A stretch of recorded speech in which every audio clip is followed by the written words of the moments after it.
said you haven't been called. But didn't you take the oath? St. John's Technical, Nandom. Na Memorial, join them, please.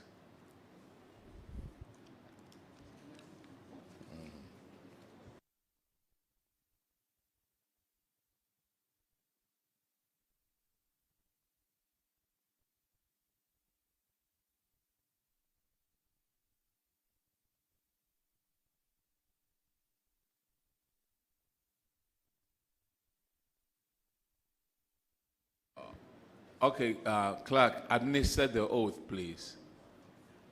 So is that all the schools?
Do in the name of the Almighty God swear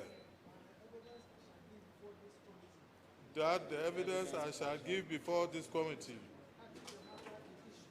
touching the matter in issue shall be the truth, the whole truth, and nothing but the truth.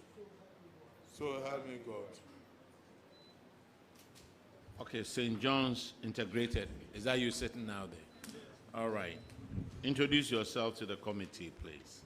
Honorable Chair, I'm Stephen Akuba, Headmaster, St. John's Integrated Senior High Technical School, Navrungu. I am Payara Abadri Johnson, Accountant, St. John's Integrated Senior High Technical School, Navrungu. Okay, the issue that you have out here is school unreturned textbooks. Number of students is 67, and number of textbooks is 107. Where are the textbooks? Honorable Chair, out of the 107 books, I'm sorry? Out of 107 textbooks, Yes. by Tuesday, we had been able to retrieve 101 out of the 107 books as we speak. So you have 6 left? 6 left, yes. Has this information been given to the auditors? It's just the latest, just Tuesday, but we gave them the information that we had received, would have given them the numbers, but now we have the figures. Yeah. Auditors, could you confirm, please? Yes, Honorable Chair, we have the list, but we are yet to verify the. Okay, so next time you go out there, confirm for us. Noted, Honorable Chair. All right, St. John's Integrated, you are discharged. Thank you. Let's call Na Momori.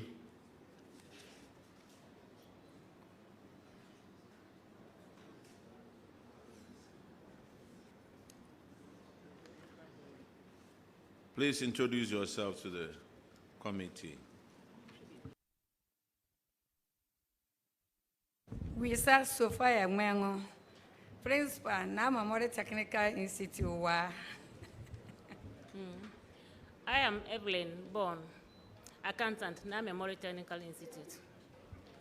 I'm Ken Menebo, Deputy Regional Director, Ghana TV Service.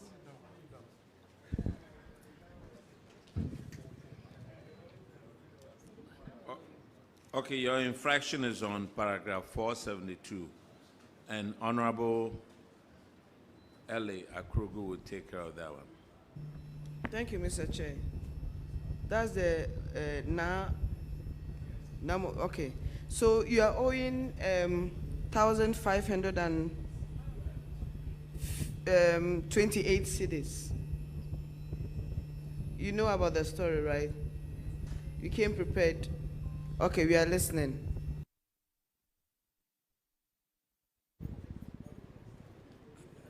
Is it please, we're asked to refund this money that we're not supposed to pay monies when we are to transport food items from free senior high zonal stores to our institution.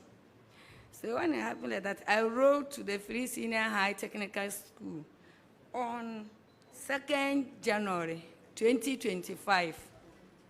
Then I follow up with another written document on the 10th of September 2025. But my chair, up to date, they have not given us response yet. So it means you are not doing something right. Well, you wrote the first time, you didn't hear from them. You wrote the second time, you didn't hear. So you have to find another way to get to them. Probably Yes. you have to be there in person. Yes, So Chair. please try and then do that quickly for us. Yes, to be able Chair. to clear you. Mr. Chair, that's all. Director General, help them out. This is 1,500. They drove all the way here just because of 1,500. No. You are discharged. Thank you, Chair. Much. Saint Basilic.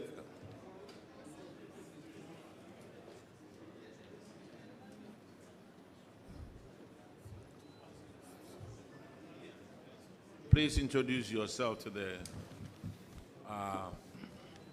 committee. Thank you, Chairman. I'm Brother Patrick Nazie, Acting Principal. I'm Domba Frank, Accountant, St. Basil's Technical Institute.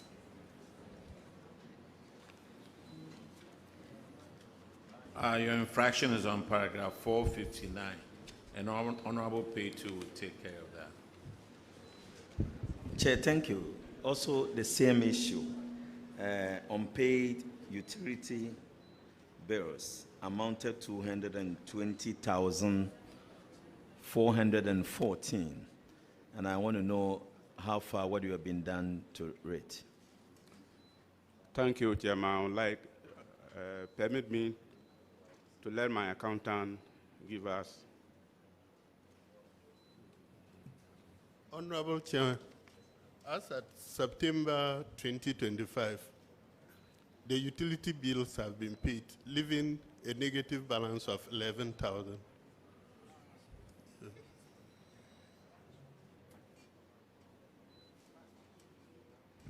So, as we speak, 11,000 is the outstanding balance which has not been paid. They are owing us 11,000. Yes. They own you 11,000? Yes, please. Okay, auditors, can you confirm that, please? Yes, Honorable Chair, the balance has been fully settled. You are discharged. Let's call Fumbisi Agric. Thank you. Thank you, Chair. All right. Fumbisi Agric.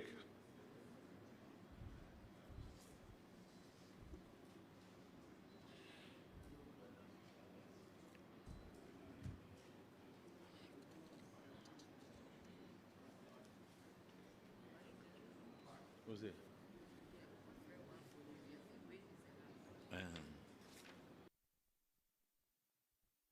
Introduce yourself to the committee, please. Thank you, Honorable Chair. I am Michael Adapium, Headmaster from Business in Agric School.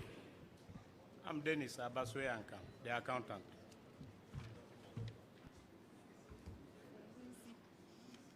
Your infractions on paragraph 446. Honorable Dr. Jessa will take care of that one. Thank you, Honorable Chair.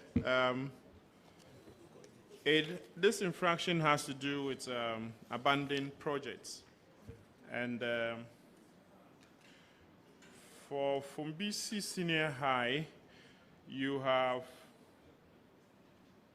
several projects. 2-story, 6 units,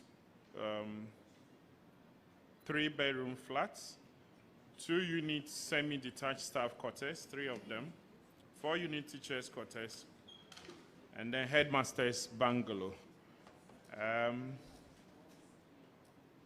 Please update us. What is the status of these projects now? Thank you, Chair. I think that I've written to Get Fund. And Is it that you have written to Get Fund, or you think you have written? I've written to Get Fund. I have the letters here. And I've copied the relevant stakeholders. And the good news is that the contractor is back to site and he's currently working. So we hope that in due course the work will be done. Thank you. Which of the projects? The lot C and D, then the headmaster's bungalow. Okay. Yeah. How about the story building? And no, that one, they haven't done anything on it currently, no. Okay. So when was the last time you dispatched these letters? This one on the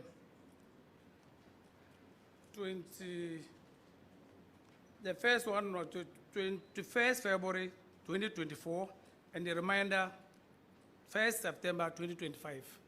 Okay. Have you done anything else this year? Not yet. Once they are back, I hope that due diligence will be done and they finish the project for us. Thank you. No, those that the contractors haven't returned. You need to do something on that one as well. I think I've copied my MP, and he's currently following up to ensure that. So you've told your MP? Yes. Who's your MP? Dr. Clement Apak, Honorable. So that's Dr. Apak's place? Yes. And the projects are stalled like that? Yes. He's aware, and I think he's doing his best. I'm going to add, he's my big brother, I'm going to add my voice. Okay. That we don't want you to come here with stalled projects. That will be good. We're grateful. All right, thank you. Okay, you are discharged. Thank you, Chair. Let's go to Zuarungu SHS.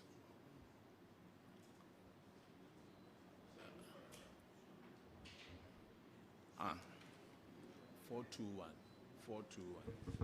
Introduce yourself to the committee, please. I am Buzongo Integrated, headmaster of the school.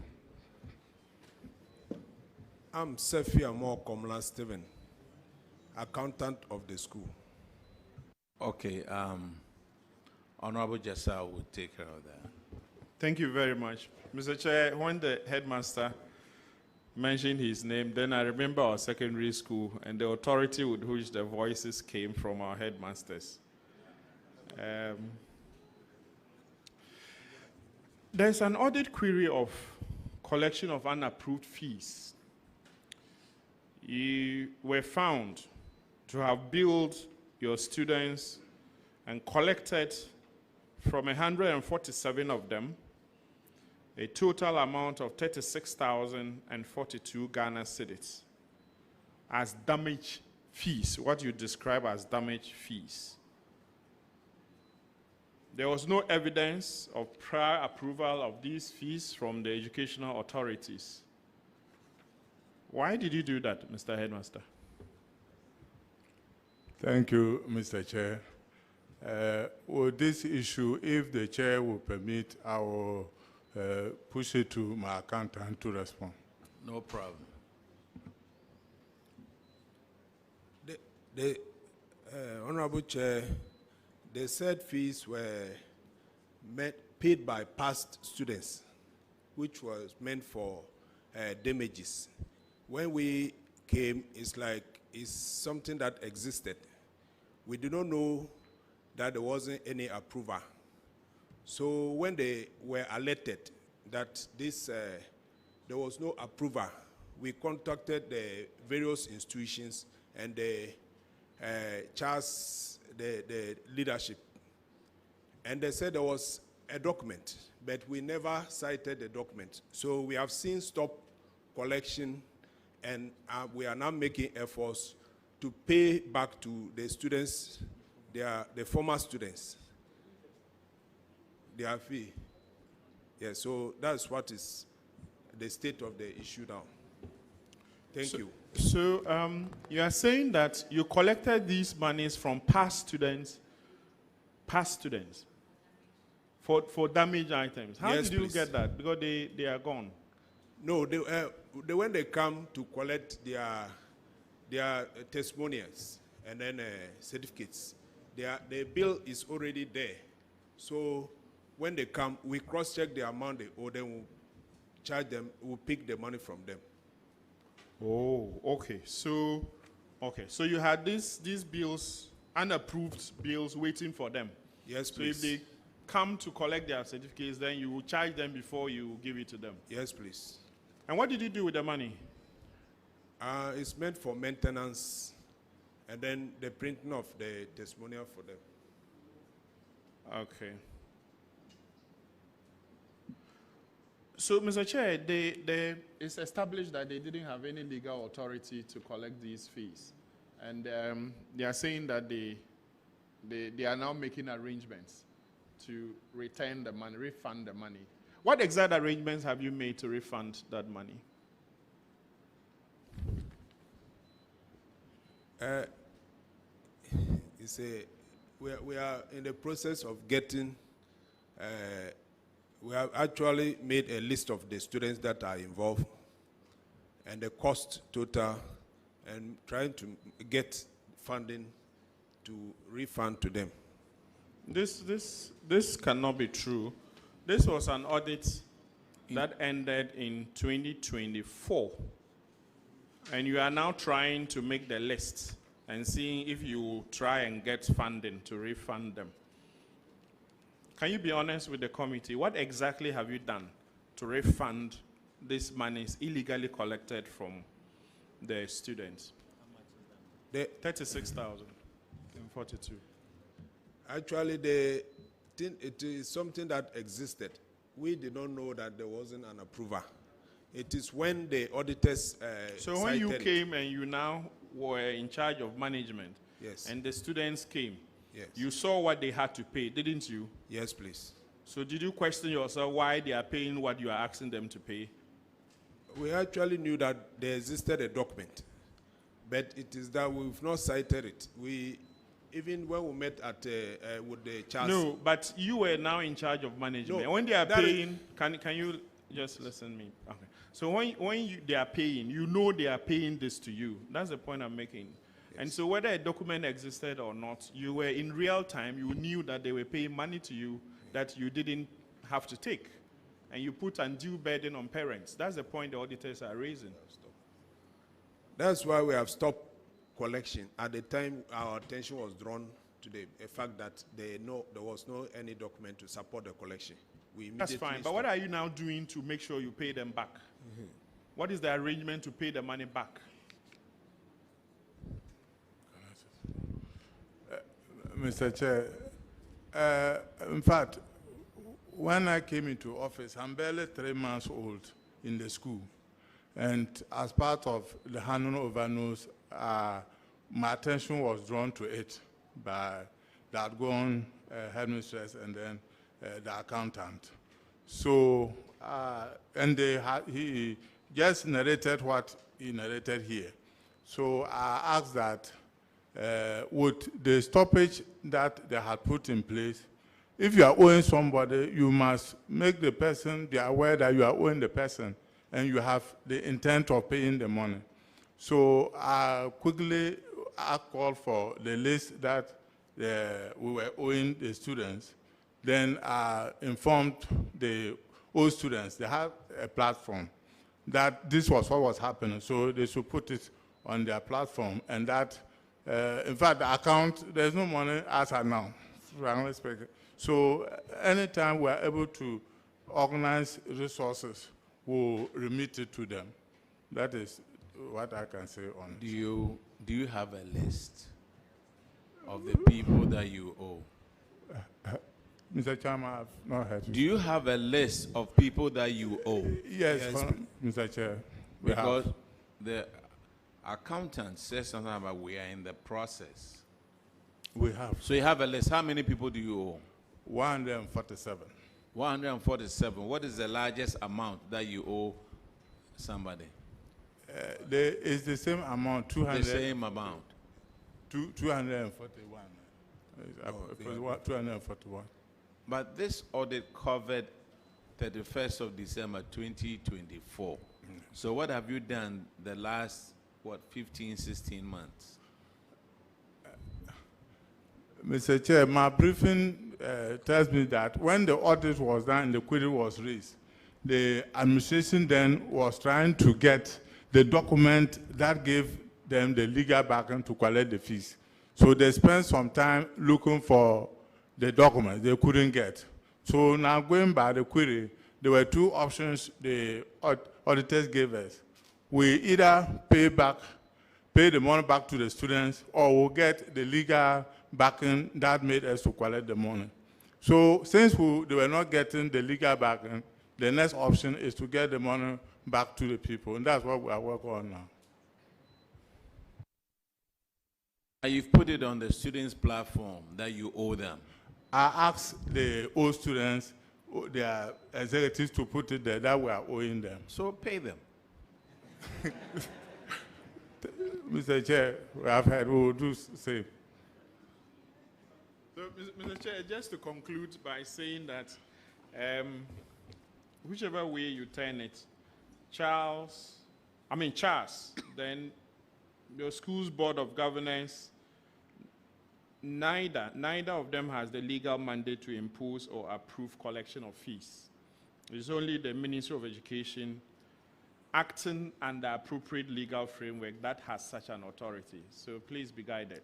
So whatever document you are looking for, you won't find it.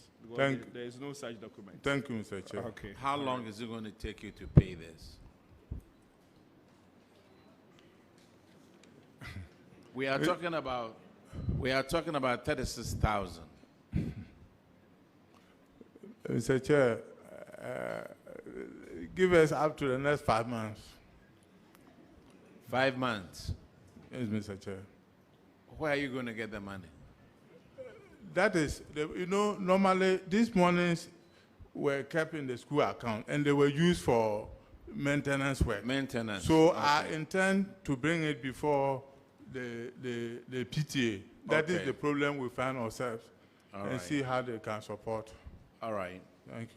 Instead of 5 months, I will make it 6 months. Thank you, Mr. Chair. Pay within 6 months. Thank you, Mr. Chair. Do you have a school farm? Do you have a school farm? Farm?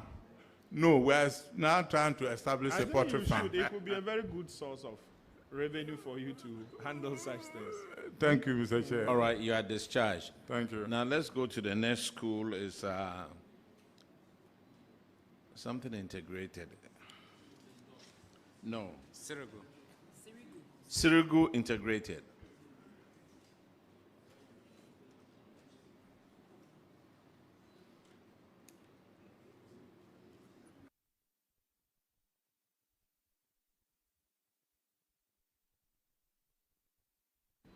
(441).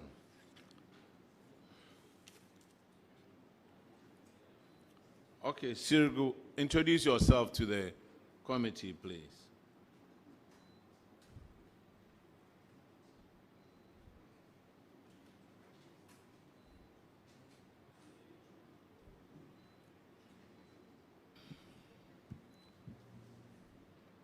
Please introduce yourself. Other people are waiting. I'm John Aimla Nyaba, Sirigu Integrated Senior High School. I'm the headmaster. Jonas Stabilizor, stores. Okay, your issue is collection of books. Out of 183, you've collected 38. Where are the rest? No, students, number of students is 38, and the books are 183. Where are the books? We have retrieved all the books. You have? Yes. Have you made the auditors aware of it? Yes, sir. Auditors, could you confirm, please? Honorable Chair, all the books have been retrieved. Thank you very much. You are discharged. Thank you. Our next one is Ahmadiyya SHS. Ahmadiyya SHS, are you here? Honorable Chair, they are not here because they were not cited. Their issue was for Northern Star.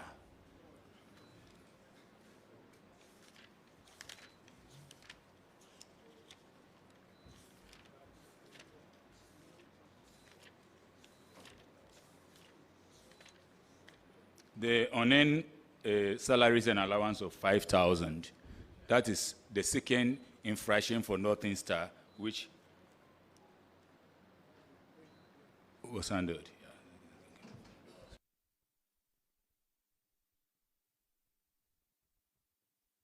If you look at paragraph 468, Ahmadiyya Senior High School, they have an unearned salary of 5,000.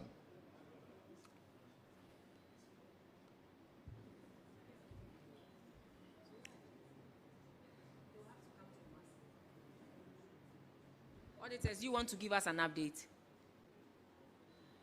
I know it's on page 138. 1 Bacho Caesar.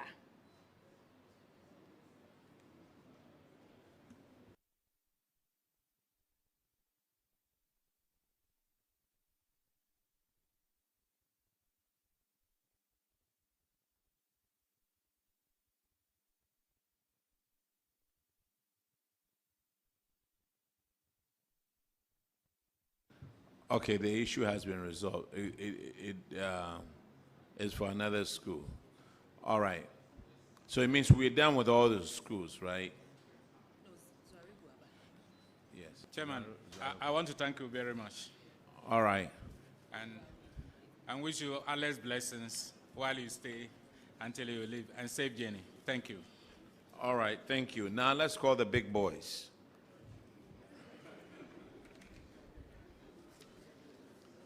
Let's call Bolgatanga MA, Garu DA,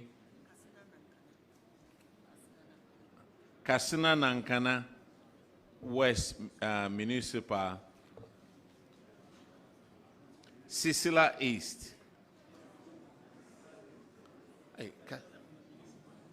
and Kassena Nankana Municipal.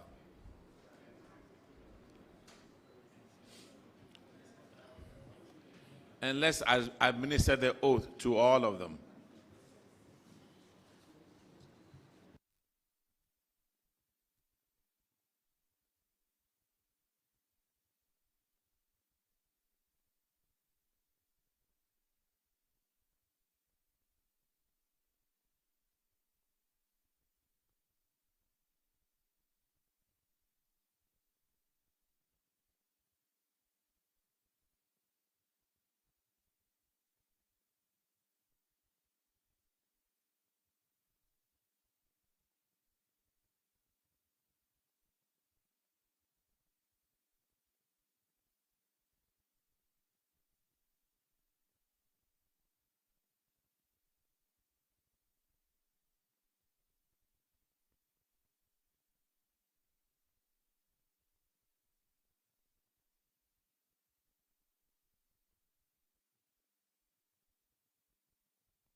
Do in the name of the Almighty God.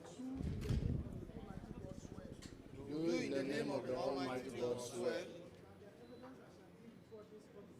that the evidence I shall give before this committee touching the matter in issue shall be the truth, the whole truth, and nothing by the truth.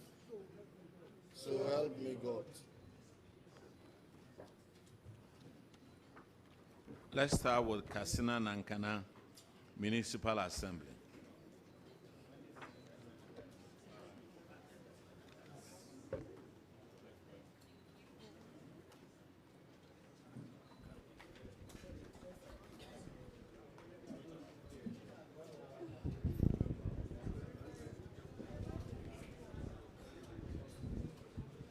Please introduce yourself to the committee. Let's have just one microphone on at a time. Thank you, Honorable Chair. My name is Faustina Abulu, Kassena Nankana Municipal Chief Executive. My name is Francis Kweku Esiedu, Municipal Coordinating Director, Kassena Nankana Municipal. My name is Adongo Alfred, the Finance Officer. Usman Fatau, Internal Auditor. Oh, your infraction is on paragraph 541, and Honorable Nana Osei J will handle that. Thank you very much, Mr. Chairman. Kassena Nankana Municipal Assembly. It's under Zuarungu Central, right? Yes, please. Okay. Also, your MPs, Simon. Yes, please. Okay. Yes, so take care of it. He's a very good friend. He's a good man. Thank you, Honorable Chair. I hope you are taking care of him. You did not answer, meaning Yes, you are Honorable not. Chair. Are you taking care of him? Oh, I'm taking very good care of him. You have to help him. Oh, I'm helping Bring him. the development to the area.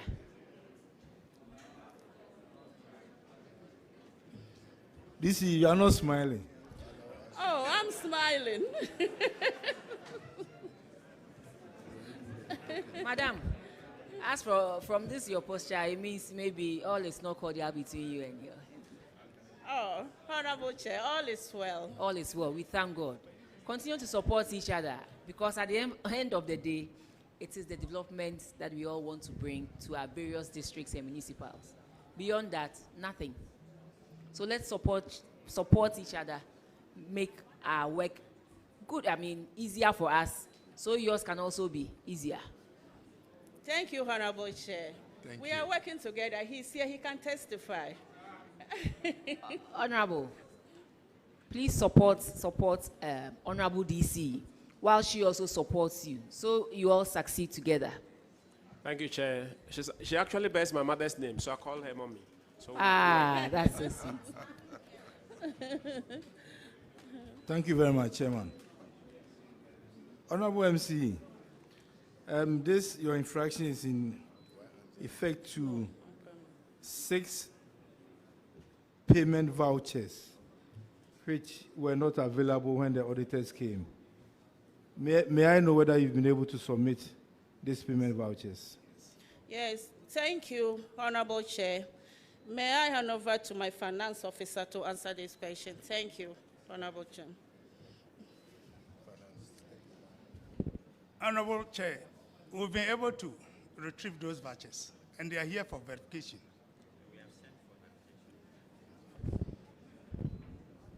Auditors.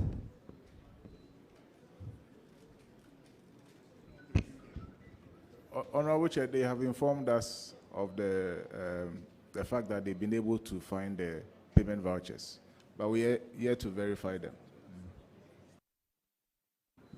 Chairman, then over to you, please. Where were the payment vouchers at the time of the audit? Honorable Chair, that lapses actually came from the mine department. It was misfiled.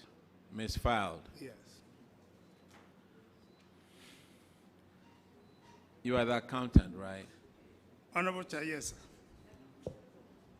I feel every accountant will have to go to school to learn about filing before you have to have a job. It's the same excuse from every accountant. It was misfiled.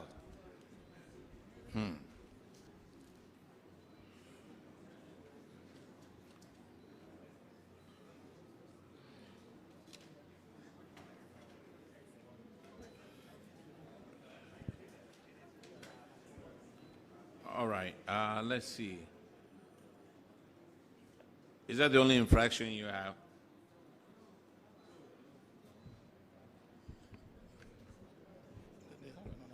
IGF.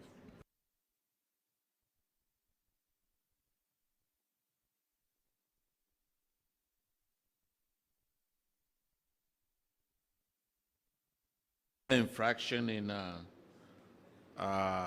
what do you call this? Okay. On paragraph 434. Honorable Giselle. Thank you very much, Honorable Chair. Honorable DC. Yes, Honorable Chair. I'm now told that you are doing very well with your MP. So, yes, so I'm happy that you've now accepted that he's your son and you are working very well. You know, the Kassena and Nankana are my playmates. And so it means our people will get a lot of development. So I encourage you, just like Honorable Chair has said, to cooperate. You are the representative of the president, and he's the representative of the people. And so you can only compliment. And once you compliment, there are a lot of things he can have access to and support you to bring to the development of the district and the people. So please, work hard at that. Thank you Simon so is much. a gentleman. He's a highly respected member of parliament. And there's no minister he will go to and not get what he wants for the place. So if he gets your cooperation, he will bring a lot to the place. Okay? Thank you. Concern well noted. Okay. Now, the auditors have cited you for revenue collection irregularities. You have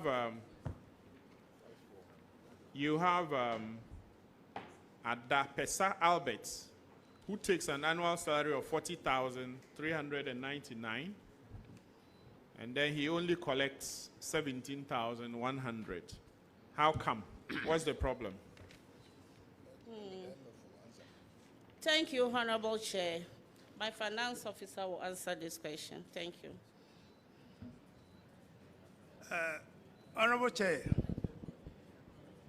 the revenue collector, somewhere in 2023, was involved in an accident.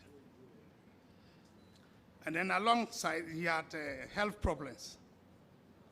So collection was quite a difficult matter for him. Eye surgery. And then besides that, he equally had eye surgery. So what we've done is that we have reassigned him to the main market station.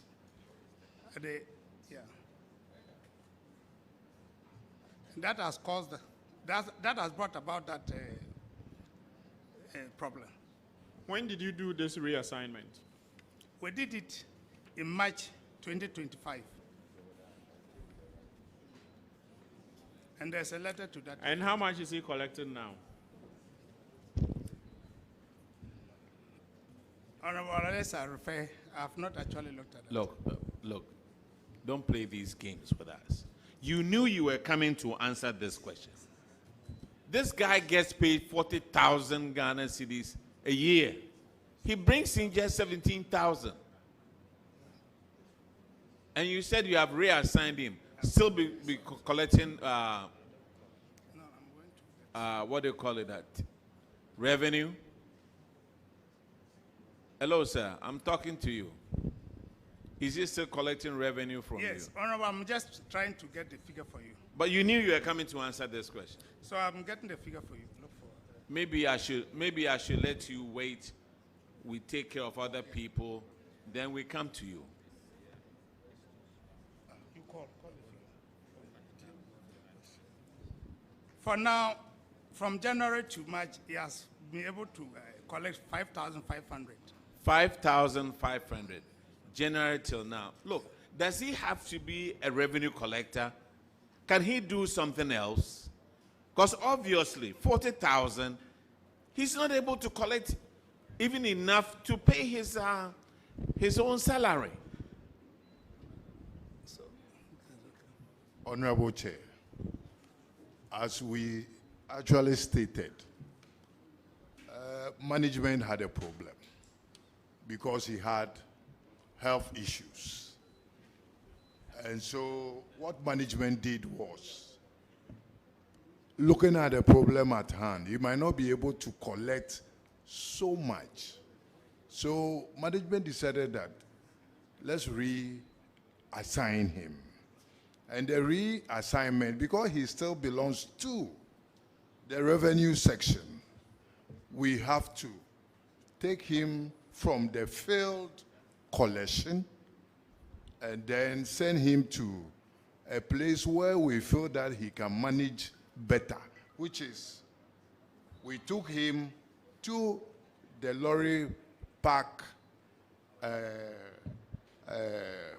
gate collection, which we thought that the lorry park, in terms of movement, which is a problem because of his age, he's nearing his retirement age, we reassign him. That was a managerial decision that was taken. How old is he? I think he's roughly about 58 years. 58 years. Yes, and he's having health challenges already. So why doesn't he work in the office? Does he still have to be a revenue collector?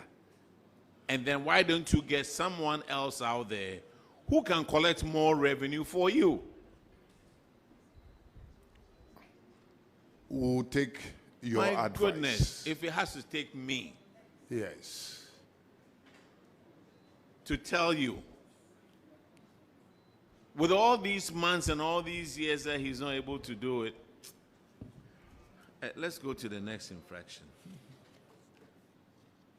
It's on paragraph 438, and Honorable Eli Plainwood will take care of that one. Thank you, Mr. Chair. So you have an unaccounted value books to the tune of 5,500 Ghana cedis. Can you tell us how this figures was incurred? Mr. Chair, Mr. Chair, at the time of the audit, some of the revenue collectors were not able to present their receipts. But later on, they were able to retrieve most of them. So we have the receipts here to present to you. You retrieved how much out of the 5,500? We retrieved all. You retrieved all? All the receipts. So can the audits, please, can you verify what they are saying, please? Yes, Honorable Chair, they've been able to account for the value books or the receipts that we asked them to present. Yes, so that has been done. I don't know why he's saying that they have it here, but we have already checked. Our team has already checked those value books. Thank you. Madam Fosti, I'm also called Faustina. Yes. Meeting you, namesake. So please treat our brother well for us to make the work easy. It's not easy for us. If the assembly is not in support of what we do, we find it very difficult to be able to get results. So I'm handing over my brother. Please take care of him, just as I do in Parliament for him. Thank you so much. Thank you, Honorable Chair. I promise I will handle him like an egg. Thank you. I'll take your That's number so sweet of before you leave. Thank you. Thank you. Okay. Madam, my only advice I will give you, right now we are live on Facebook. We are live on parliamentary television. Now, when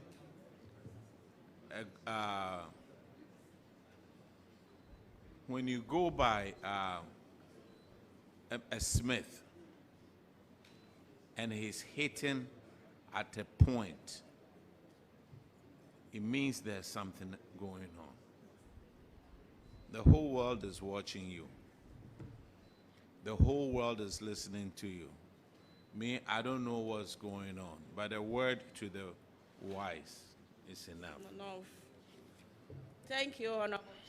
Thank you very much, Chairman. You are discharged. Thank you.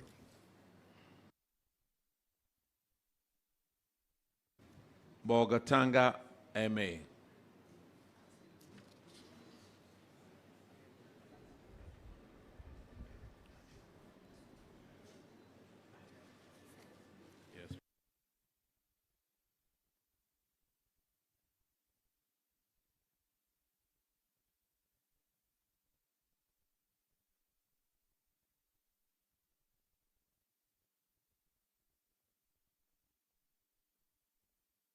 Please introduce yourself to the committee.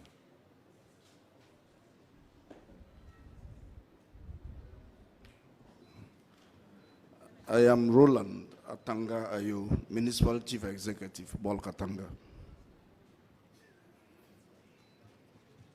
I'm Lantana Osman, Acting Coordinating Director, Bolgatanga Municipal. James Anaba, Finance Officer. And Ratingana Dongo, Municipal Roads Engineer. Dauda Isakusare, Budget. Tijani Umu, Internal Auditor. Juliana Talata Gioma, Municipal Planning Officer.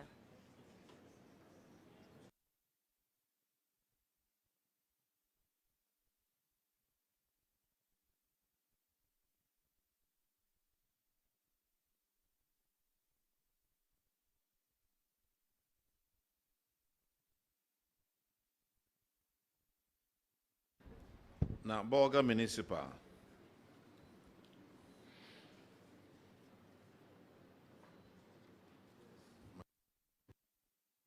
Yes, Chair.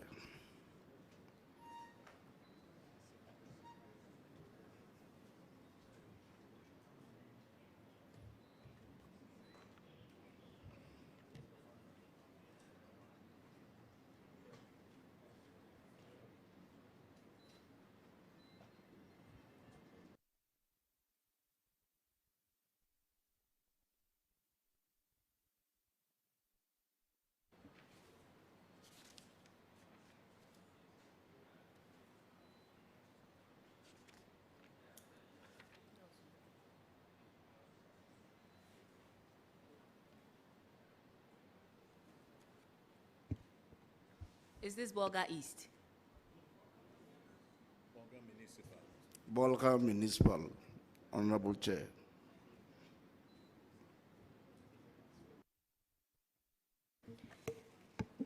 I think it runs through both Bolga East and Bolga Municipal. It has to do with completed projects not in use. Others can't complete their projects. You have completed yours and it's not in use. Thank you. There are quite a number of them here.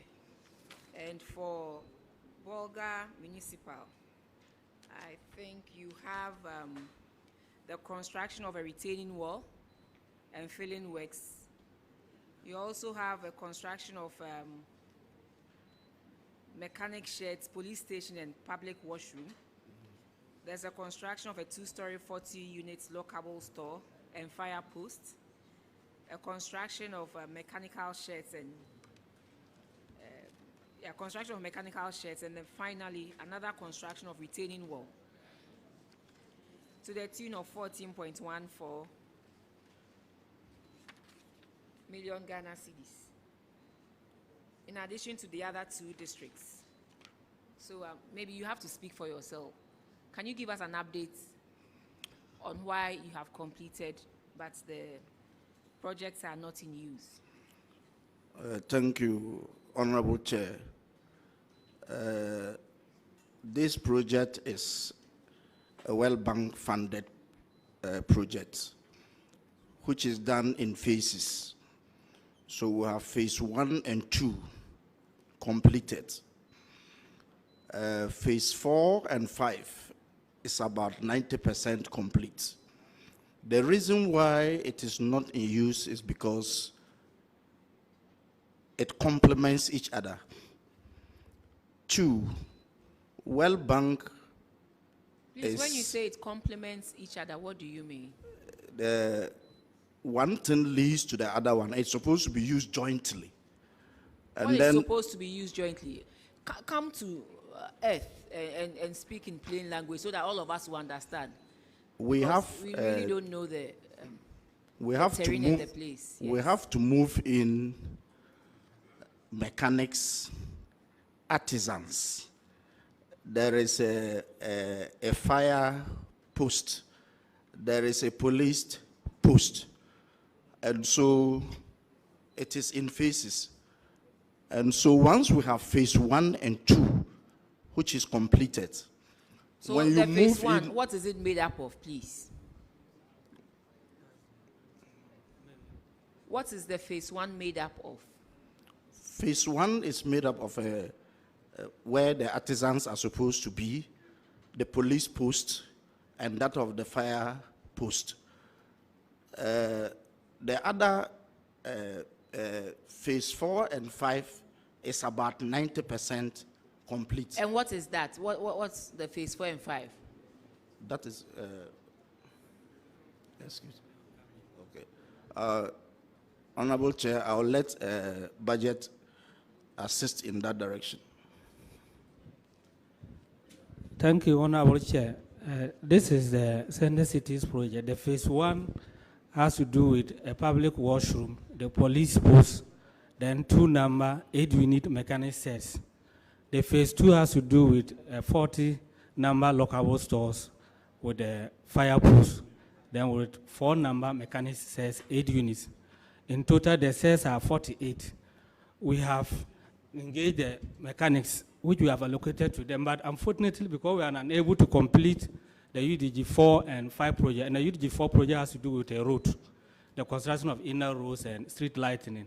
And then the UDG 5 project is 2 more mechanic yards and then 4 more mechanic sheds, and as well as the commercial facilities where they can do some small eateries there for the mechanics to buy. Once construction is going on, if we are to move them there, safeguard issues will arise, which we did not plan for, and that will create an inconvenience for the mechanics. Thank you, Honorable Chair. So did you explain this to the auditors? We did, and even as of now, the contractors are temporarily out because we are unable to pay because UDG 5 funds are yet to be transferred to us. But we did explain to the auditors when they raised the observation. Thank you. Thank you.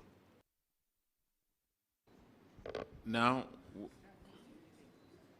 no, they have another one. Bolga Municipal. Bolga Municipal, you failed to account for fuel for drip machine, 240,000.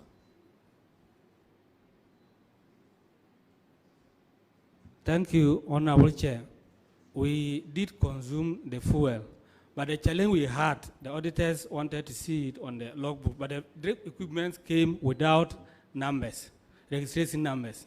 But we took clue from them that we could use the unique chances numbers of the equipment to ensure that it is locked.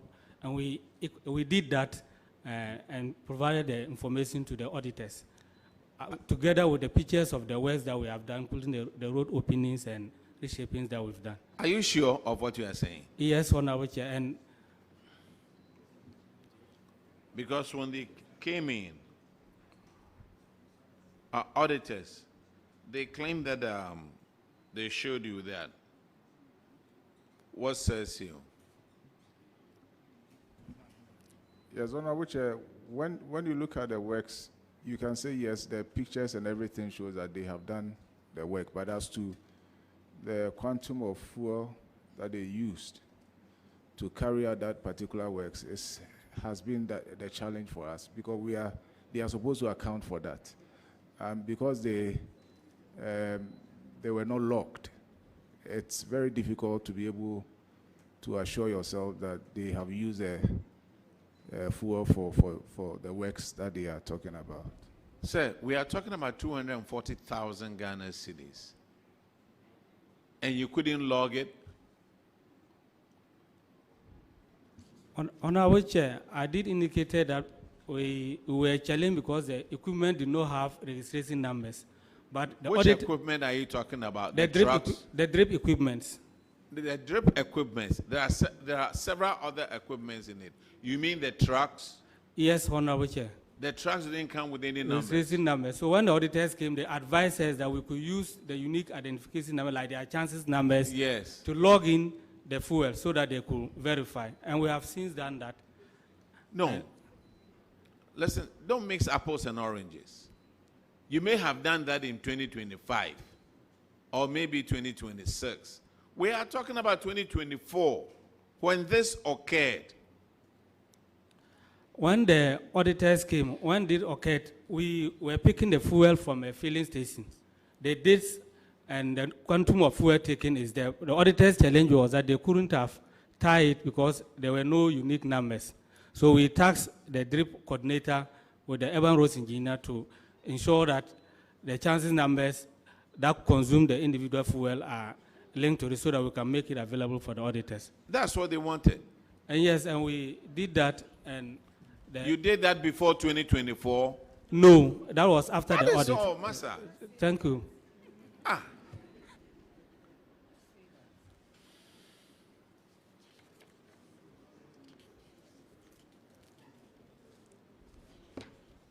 Because look, if you don't log it, I will ask you to pay out of your own pocket. I will ask you to pay because we are going by laws.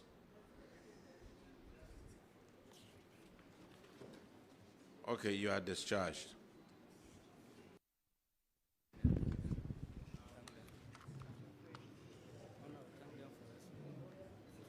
Thank you, Chair. Now we'll call Bolga East.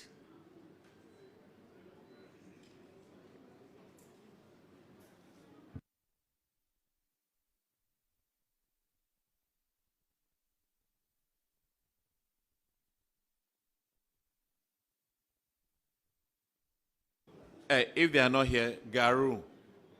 Garu's have a seat. Is that Garu? Bolga East, you haven't been sworn in. Yeah, please hold up. It's a mixed up over, but let's call Garu. Garu, you've been sworn in, right? Yeah, please. Let's hurry up a little bit because there are lots of.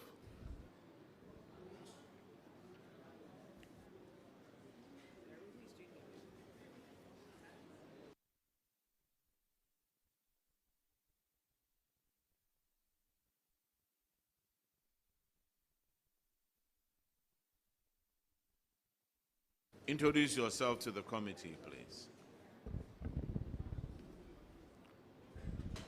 Yeah, my name is Abare Abogba John, the DC for Garu.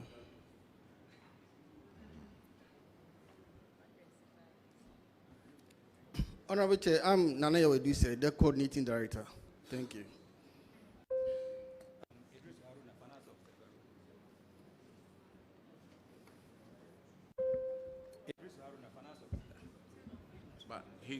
Idris Haruna, Finance Officer, Garu.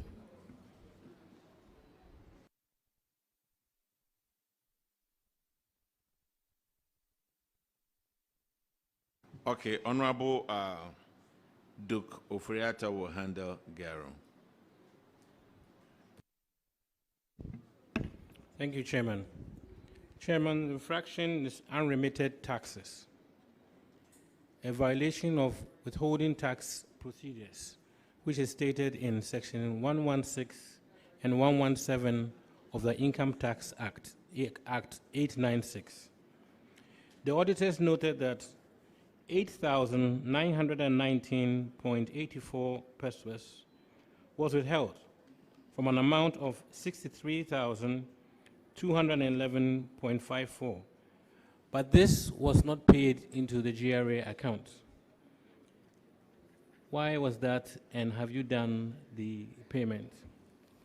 Honorable Chair, thank you very much. So the amount in question was paid on November 2024, and we have the evidence to indicate it to the auditors. Actually, what really happened was, I think due to one or two things, these documents were not able to retrieve at the time of the audit. But I think after the exit conference and the 30 days ran off, they were able to retrieve it. So we kept the records for auditors to verify. Thank you, sir. Auditors, please, can you confirm? Yes, Honorable Chair, the taxes have been remitted now. Thank you. Let's look at Garu. What other infraction do you have? Honorable Chair, it's only one for now. You are discharged. Let's call Binduri.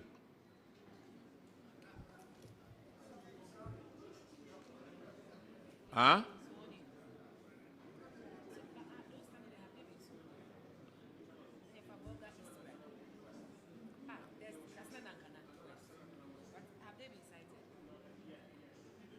Did you say that Garu, you haven't been sworn in? Oh, I called 5 districts. I called Bolga, MA, Garu, Binduri, Sissala, and Kassena, Nankana to be sworn in. So, Garu, you haven't been, Binduri, you haven't been sworn in. Sissala East, you haven't been sworn in. You've been sworn in. Please have a seat.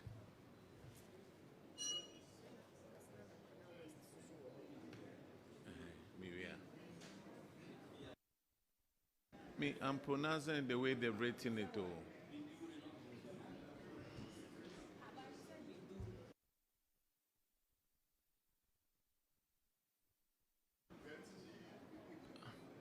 This is Sissala East, right?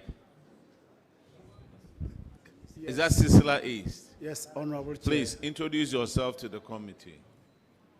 My name is Benin Ademu Yakubu, Municipal Chief Executive, Sissala East. My name is Abubakar Musa, Coordinating Director, Sissala East. My name is Emmanuel Sambro, the Finance Officer. I am Ibrahim Nimoro Kambiona, Internal Auditor.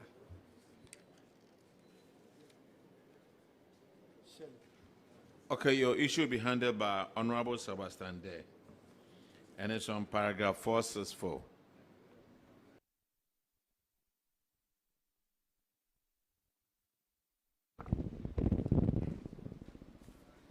Thank you, Chair.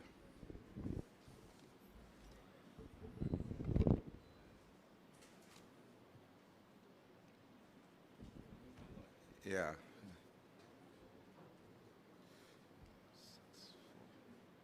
I think the infraction here has to do with revenue mobilization. And it relates to, which one am I? Yeah, first.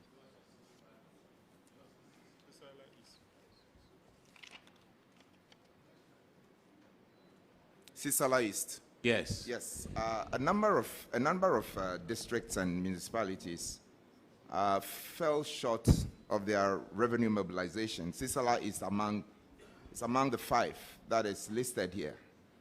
And yours is, you had a target, a budgeted IGF of 566,880 Ghana cedis. And the actual amount you were able to raise was 455,000 Ghana cedis. Well, relatively, okay, 80% of the target. Hello? It's Sissala East. Sissala East, I'm sorry, I gave a wrong figure. Sissala East, yours is 990,000 Ghana cedis, and you met 64% of that. Question is, there's a strong recommendation from the auditors and everyone that you must step up and find innovative ways of meeting your revenue targets. Question is, what led to this shortfall and what measures have you put in place to ensure that at least the budgeted figure is met? Thank you. Honorable Chair, thank you. I think when I assumed office as the Municipal Chief Executive, I realized that we're not doing well in terms of revenue mobilization.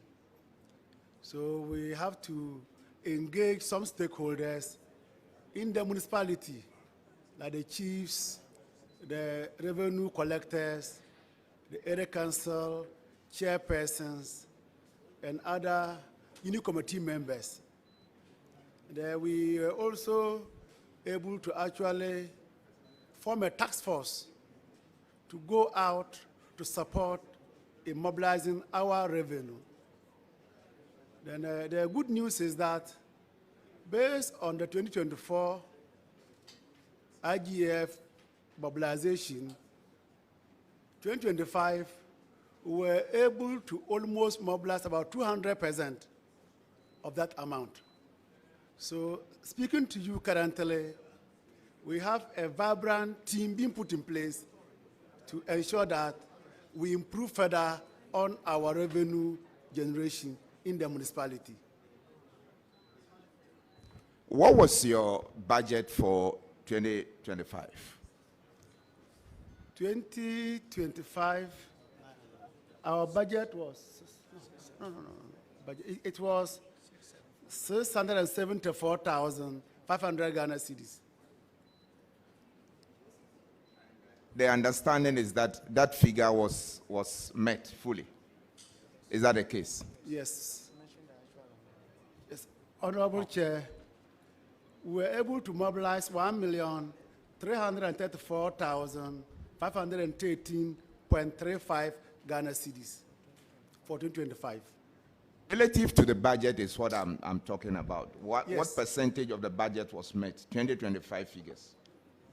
197.85% of the budget was met. All right, Honorable Chair, I think that this issue of revenue mobilization, I think this, the Assembly has indicated the measures that they took. I want to use this opportunity to strongly recommend the issue of training for all the assemblies. If they can step up training of their revenue mobilization task forces and officers, I think it will go a long way to help. Thank you.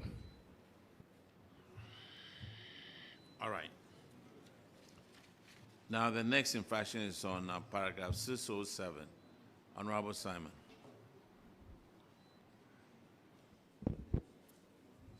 Thank you very much, Chair. Have we got the Zoom Lion staff here? Yes. Honorable Chair, sorry. I think on the Zoom Lion rep, is he around? Honorable Chair, oh, yes. okay, he's here. All right. Thank you. Because most of my questions are on your service quality. When you sign up the contract, do you have, specifications as to what to do and what not to do? What's the scope of the contract you sign with assemblies regarding waste management? Honorable. Honorable Chair. Just to come in a little bit, they have contracts with the assembly, but I think the infraction was on the assembly. So let's question the assembly what they did with it, because they have signed a contract with Zoomlion. So the question should go to the Assembly. All right, so Assembly, what contract did you sign with Zoomlion regarding your waste management? Okay, thank you very much, Honorable Chair. We signed 2 contracts with Zoomlion, that's SIP and fumigation. Under the SIP contract, the Zoomlion was to provide 2 skip trucks to provide or to render services to the Assembly in terms of waste collections. So in the audit infraction, it was noted that one of the skip trucks broke down and was not replaced. So we asked to get in touch with Zoomlion to get the vehicle replaced, which we did. And the vehicle has since been replaced to the Assembly. It's been replaced? It has been replaced. And so now there's no problem. There's waste no is problem. collected on time. Yes. Just as a general observation, I mean, I'm talking about my own district, my own municipality. We've had our waste, and I know it's across the country, where waste is left piling up, and yet Zoomlion doesn't collect them. The skips overflow, and for me, if you ask me, I feel that Zoomlion, you are not up to the task that you take to do in managing waste. Earlier on in the morning, I mean, a colleague asked you about the timelines for collection of waste and replacing skip trucks when they are broken. And your response was that you manage the whole country. I feel you need to do a bit more in managing our waste across the country. Thank you. Zoomlion, any comment? Honorable Chair, I completely disagree with the statement that we are not effective with our work. We are very, very effective. The question that the Honorable asked was about how long it takes to replace equipment. It wasn't about how long it takes for us to collect the waste. And I specifically said that the contract that we have with the assemblies does not require us to provide any number of containers or any number of trucks. The contract is supposed to, we are required to deliver service. And as far as we are concerned, we are very, very effective in our service delivery. So I completely reject the statement that the Honorable has made. So if a truck breaks down, what time limit do you have? In the agreement, what time frame are you supposed to replace one?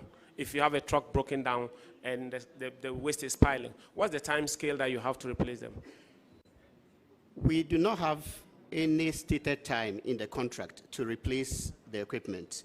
However, like I have already said, since we are very effective in our service delivery, we make sure that anytime a truck breaks down, we use alternative truck to deliver the service. Because what is critical is the service delivery. And as far as we are concerned, we have numerous equipment. And so anytime one breaks down, we make sure we deploy from wherever we can to deliver the service. Thank you.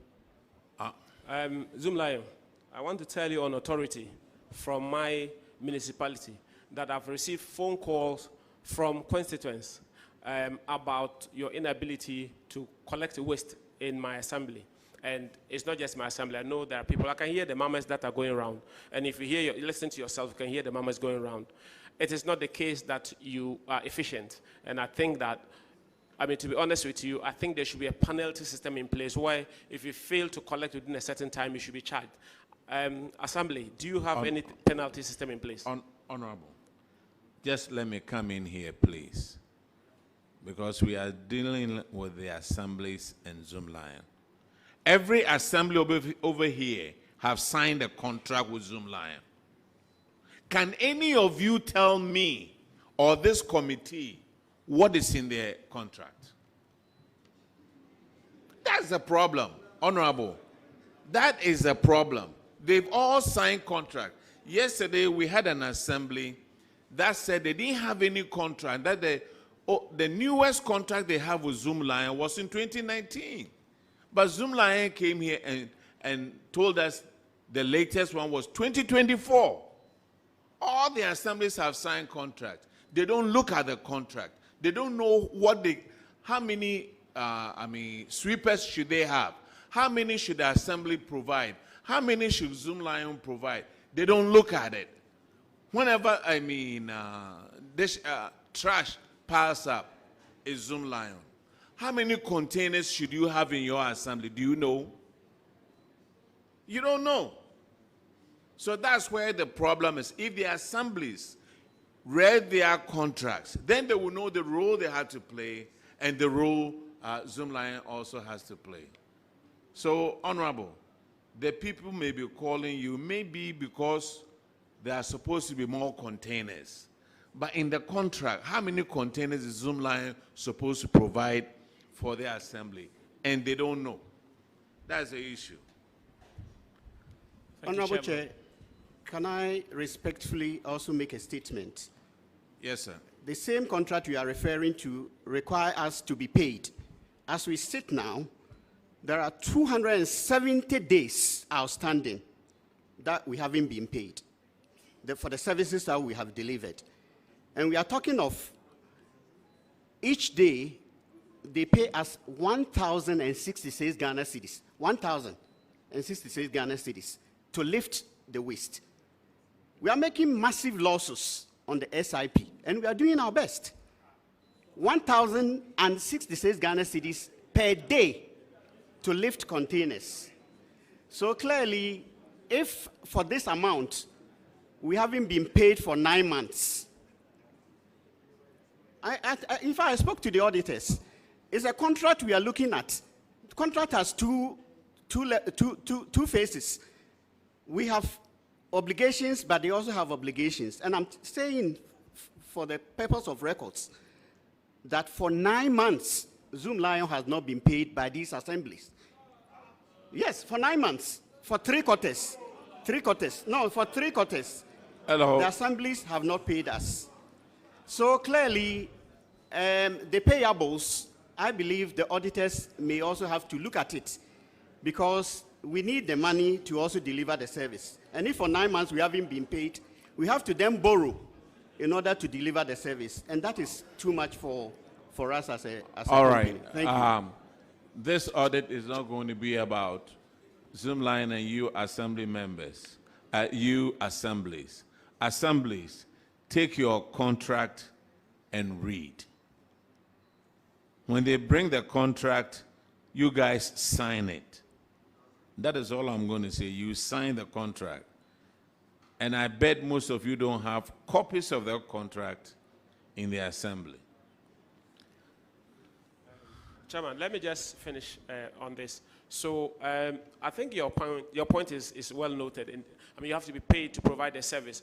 But is it then not the reason why you are not providing the quality of service that you're supposed to provide? Is that not, that's the deduction I make from the case.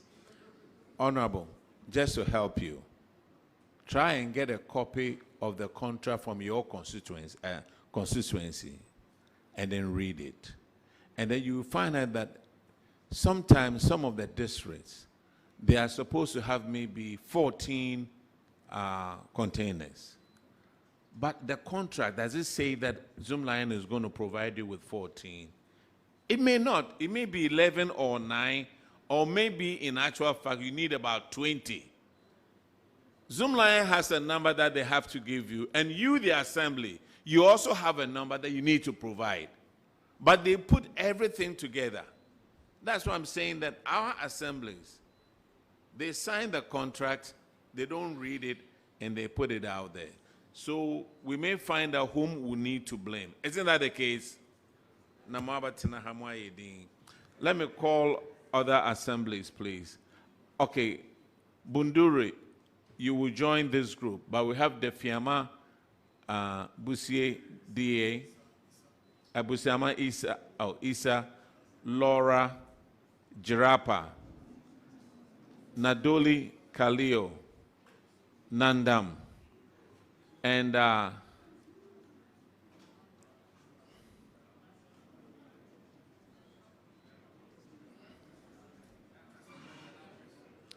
Kassena Nankana East, West, Kassena Nankana West. This one, no,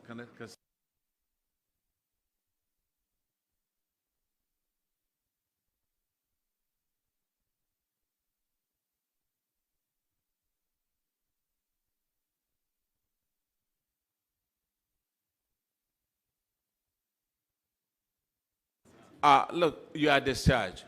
Honorable Chair, we are grateful.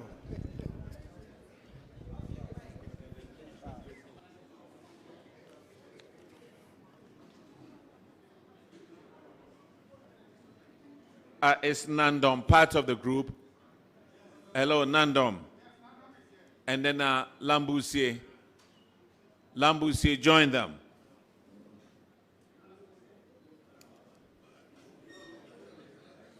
Eh?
Swear that the evidence I shall give before this committee touching the matter and issue shall be the truth, the whole truth, and nothing but the truth. So help me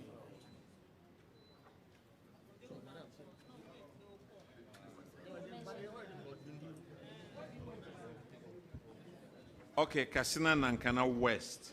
Please sit down.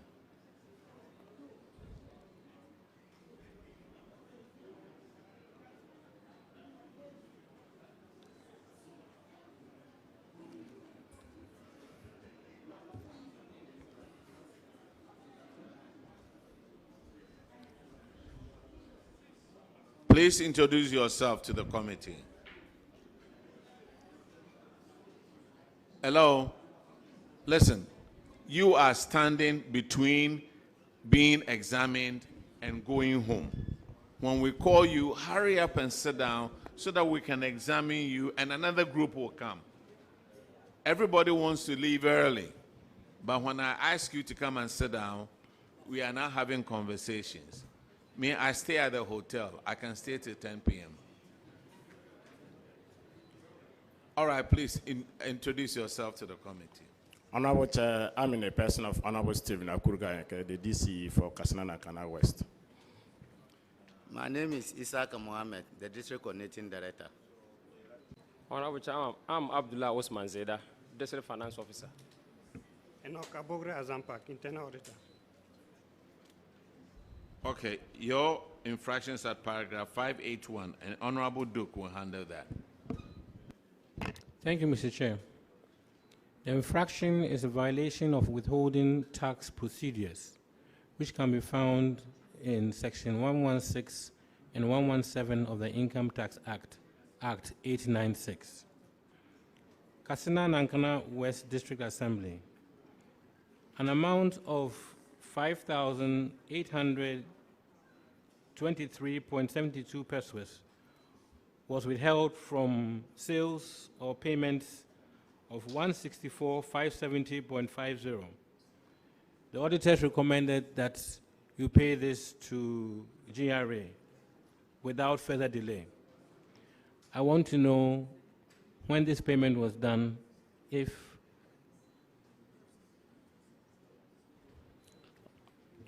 Honorable Chair, I will take permission from you to let my district finance officer attend to this. Thank you. Thank you very much, Honorable Chair. Please, the amount of 5,823.52 has been duly paid to GRA, and the receipt was submitted to the district auditors for verification.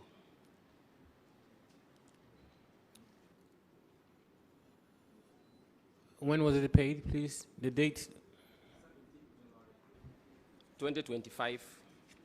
17th January 2025. Please, auditors, can you confirm? Honorable Chair, the taxes have been fully remitted. Thank you, sir. Kassena Nankana East, right? West.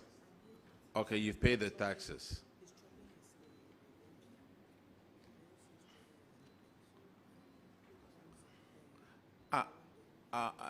MC, who's your MP? My MP is Honorable Nichimabila Alamzi. Oh, okay. What is your relationship with him? Myself and the Honorable MP are working together. Okay. Yes. All right. You see, don't say because there are so many things that your MP can do for you that you can do yourself. And as far as the MPs will bring the projects, it's you guys. As far as, oh yes, as far as we are just there. So if you and your MP, you know, if there's friction or you don't get along with him, it will affect you. It will affect you. Like right now, I know projects I've sent to my constituency. Hey, the way the MP, the MC drives around in his pickup and checks the projects, you are discharged. Thank you very much, Honorable Chair.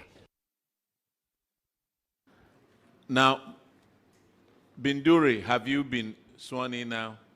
Okay, come up.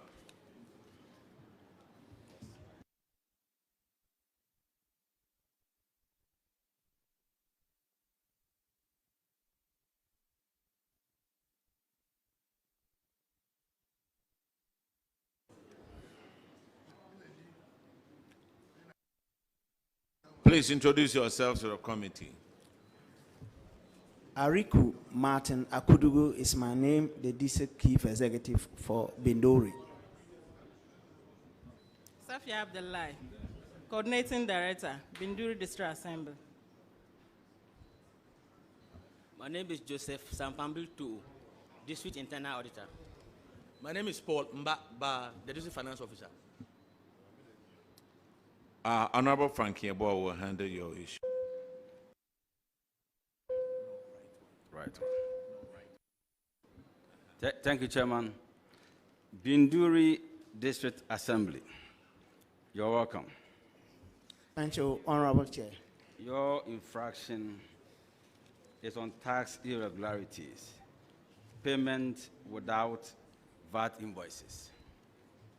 You engage 9 entities for the procurement of goods and services to the tune of 54,700, with a tax VAT component of 7,125.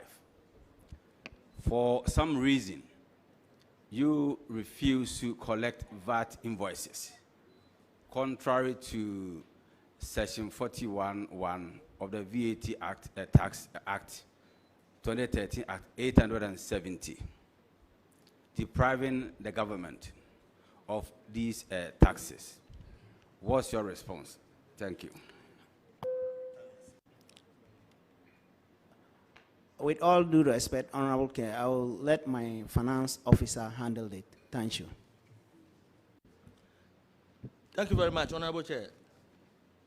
Yes, it's true that at the period of the audit, we were unable to obtain the VAT invoices from the various suppliers. But after the audit, we were able to obtain it, and we made the evidence available to the auditors. Thank you. As the coordinating director in the DC, are you conversant with the provisions under section 41(1) of Act 870?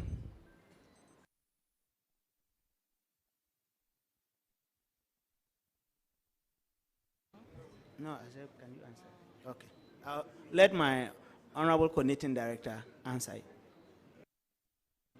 Thank you, Honorable Chair. Yes, I know that we are supposed to ensure that service providers present their VAT invoices to the Assembly. That is when they are paid. So if you knew about it, why did you not collect those VAT invoices from the 9 entities you dealt with? Thank you, Honorable Chair.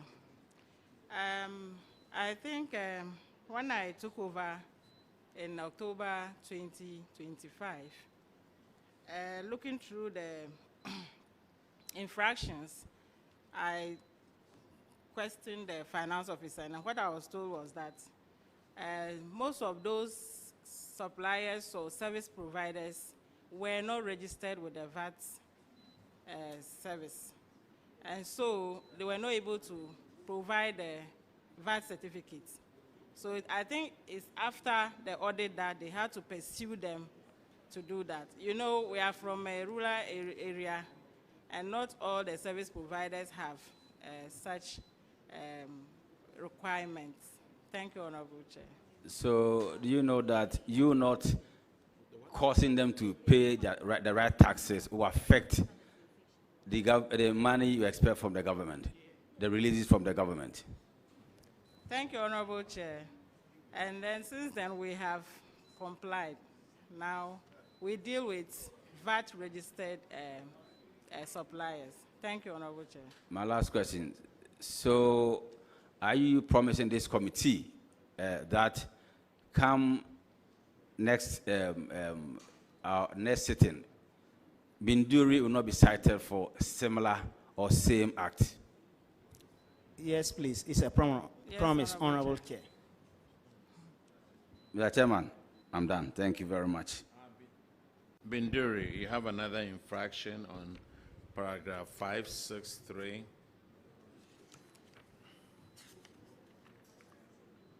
And are completed projects not in use. Honorable Chair, I'll let my coordinating director answer that question. Okay. Thank you, Honorable Chair. I think we have 2 projects that were completed and not in use.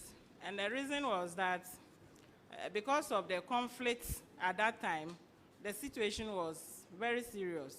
So we're not able to take over the completed projects, and that was why they were not put to use.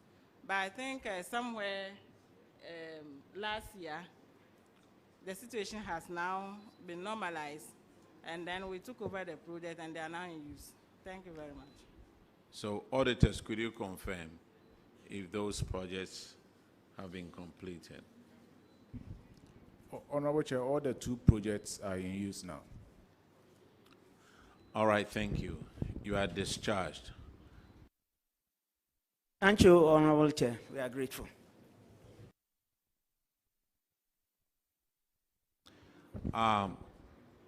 Just a short announcement.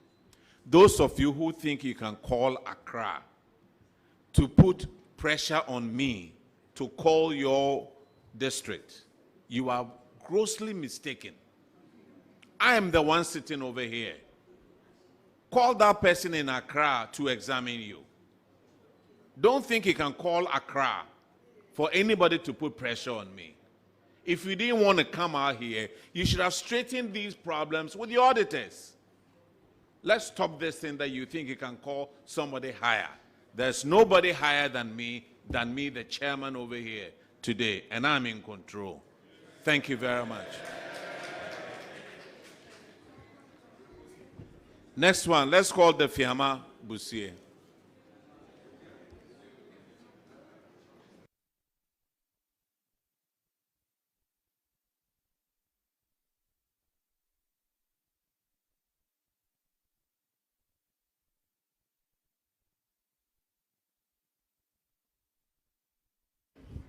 Please introduce yourself to the committee. My name is James Wall, the DC for the Dafiama-Busie-Issa District. My name is Cletus Chavry, Coordinating Director, Dafiama-Busie-Issa District. My name is Jacob Diboro, the District Finance Officer. My name is Diberi Bukari, Internal Audit. Your infraction is on paragraph 464, and Honorable Sebastian Day will take care of that.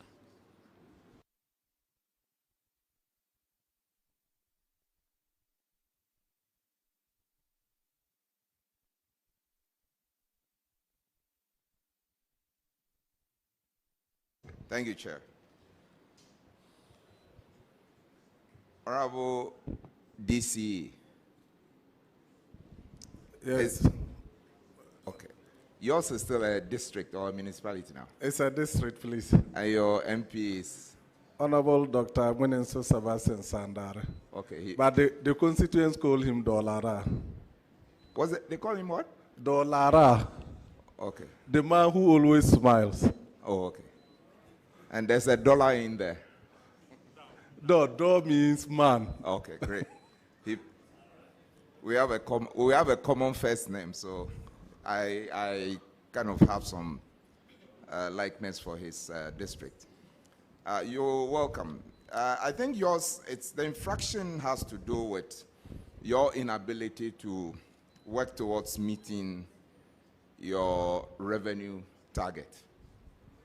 IGF for the year under audit 2024, you budgeted 220,122 Ghana cedis, and the auditors observed that you were able to meet only 67% of that target.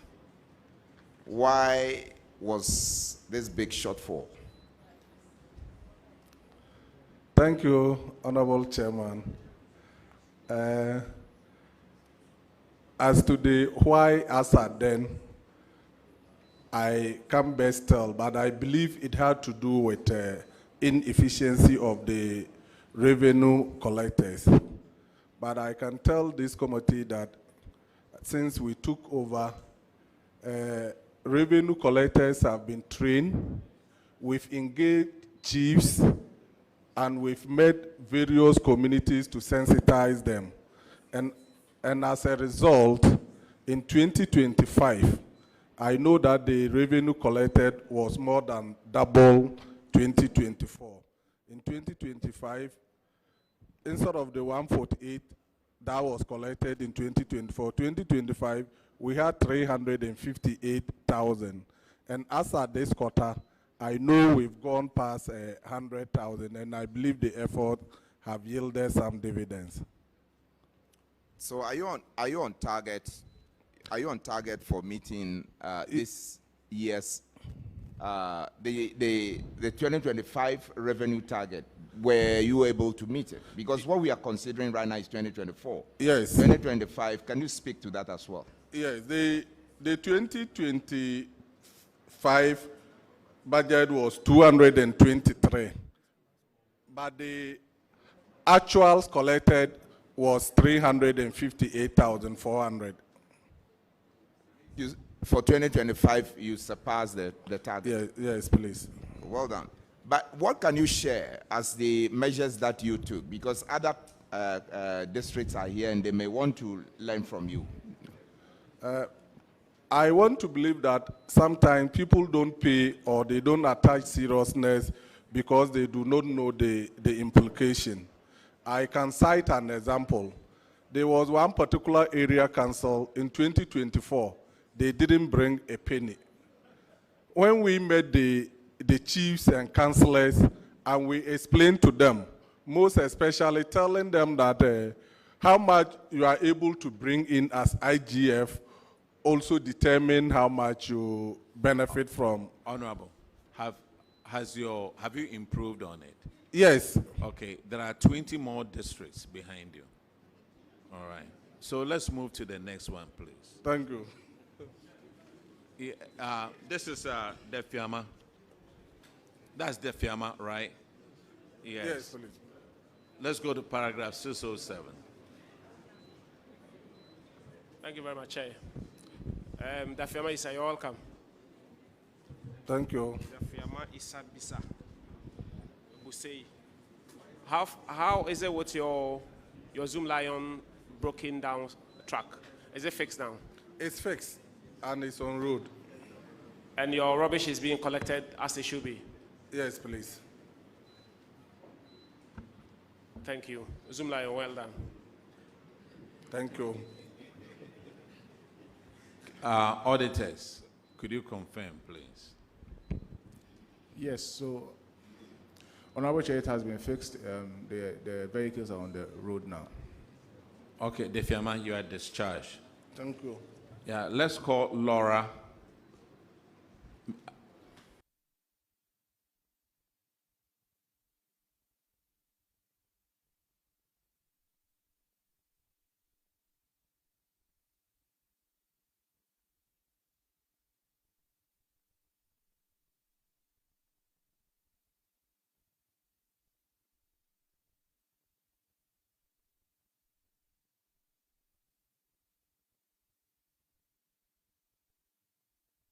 Yeah, please introduce yourself to us.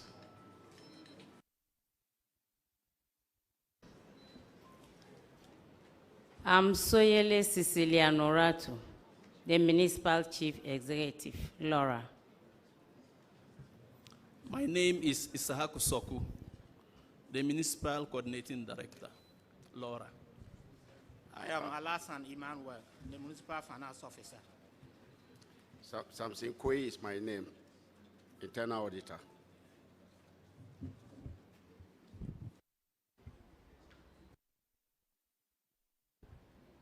Chair. Yes. Okay. Okay. Yeah. Lawra Municipal, your infraction, it relates to revenue target. And of all the names listed here, you were the least in terms of amount realized against the budgeted figure.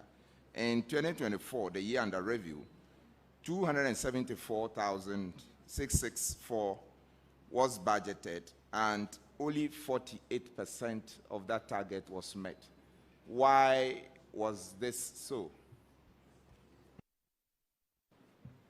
Thank you, Honorable Chair. I will seek your indulgence to allow my coordinating director to speak to that issue. Okay, coordinating director, go ahead. Thank you, Honorable Chair.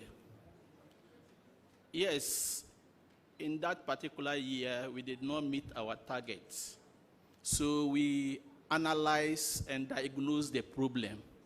We noticed that even the data, revenue data, was not updated.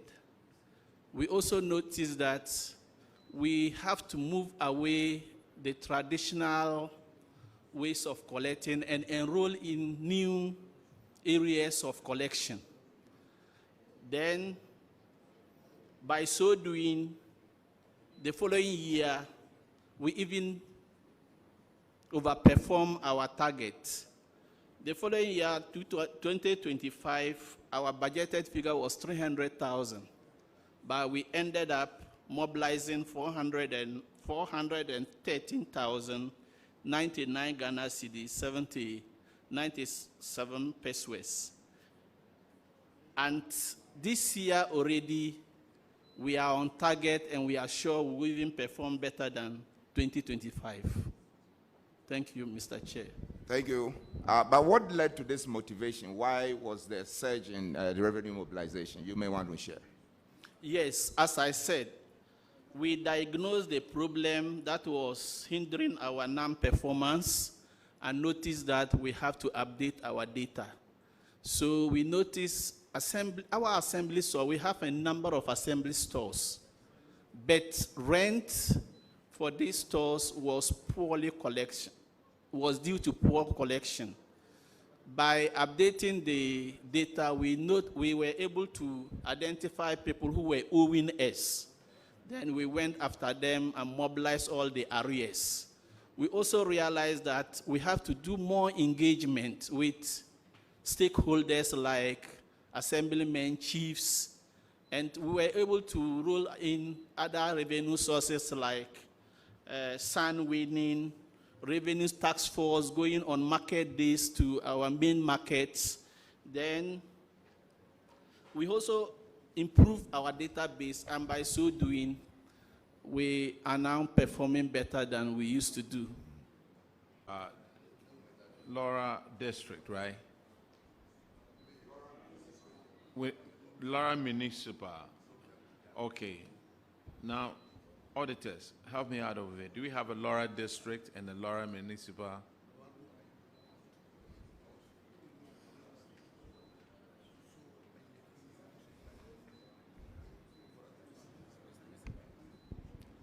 Honorable Chair, is Lawra Municipal. Okay, because when you come to the DACF,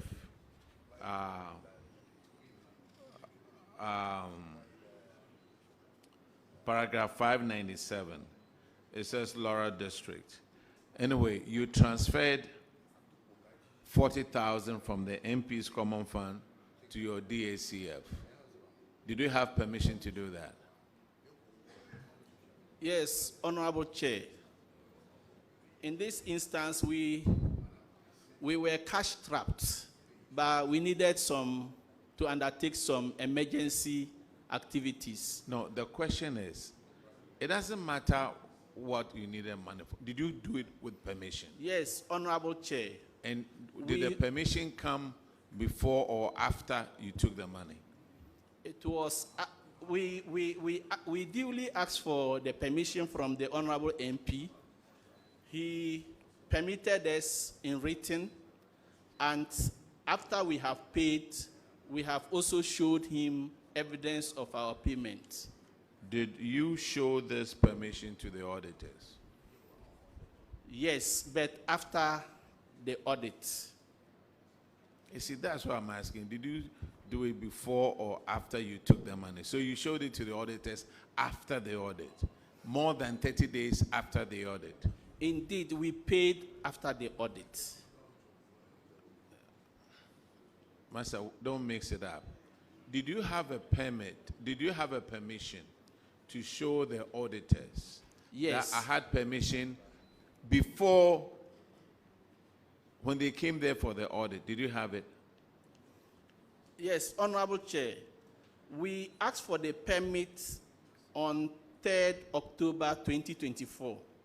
The MP granted the permit on 7th November 2024. And we did the payment. Do you get the permission before you take the money? No, we got the permission before we took the money. And the auditors came there and you didn't have you showed it to them and they still listed you in the Auditor General's report. Usually, Honorable Chair. I'm not asking about usually. I'm asking about what happened in 2024. Yes. And let me remind you that you are under oath.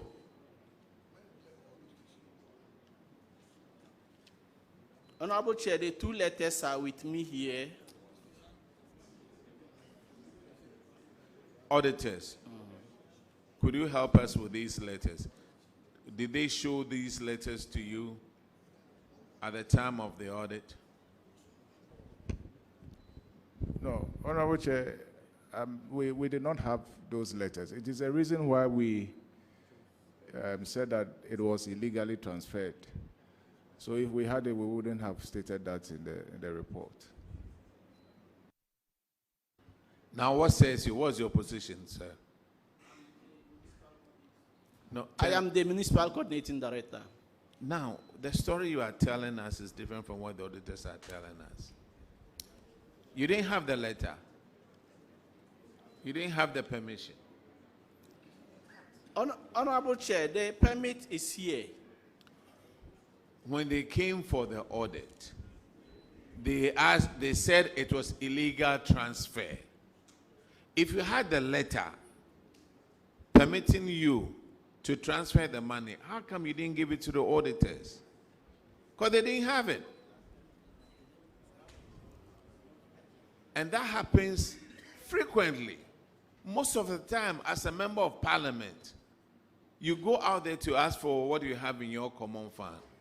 Today is this. Today, the other day is it. They are playing seesaw with you. Just because we cannot go to the bank and ask for the balances. When we ask you normally, you just write on a piece of paper.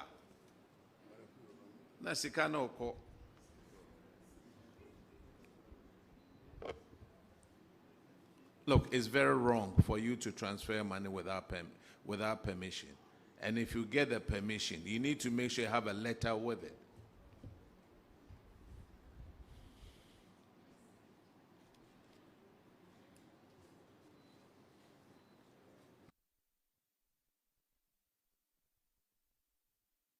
The next infraction is on paragraph 607. Honorable Simon. Thank you very much, Chair. This is in relation to waste management. There are 2 broken containers that you requested Zoom Lion to replace. Have they been replaced?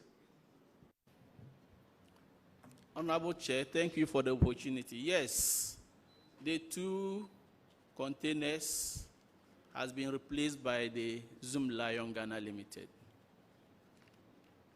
How is waste collection at the municipality? Hello? How is waste collection at the municipality? Are they collecting on time? Is it piling up? Do you have overflows? Do you have complaints? That's my question. Thank you. Oh, it's been effective, Honorable Chair. They have regularly picked up containers when they are due for. I think that'll be all. Thank you. All right, Lawra, you are discharged. Let's call Jirapa. Thank you, Honorable Chair. Is Jirapa here? Please.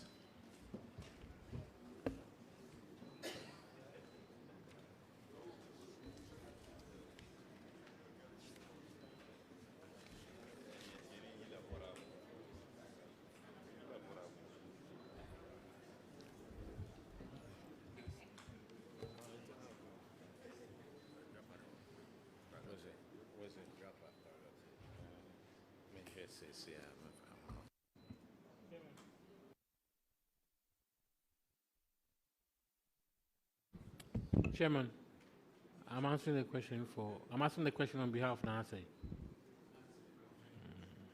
Introduce yourself to us, please. Honorable Chair, my name is Peter N. Toang, MC Jirapa. Honorable Chair, I'm Fibo Emmanuel Kwame, the Municipal Coordinating Director, Jirapa. My name is Anthony Adangabe, Internal Auditor, Jirapa.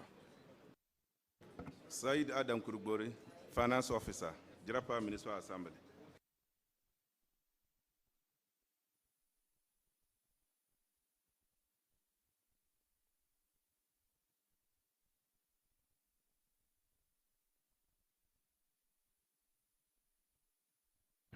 Honorable Duke, go ahead. Thank you, Chair. Management, Jirapa, you have revenue collectors. I want to know if they are permanent staff or commission staff.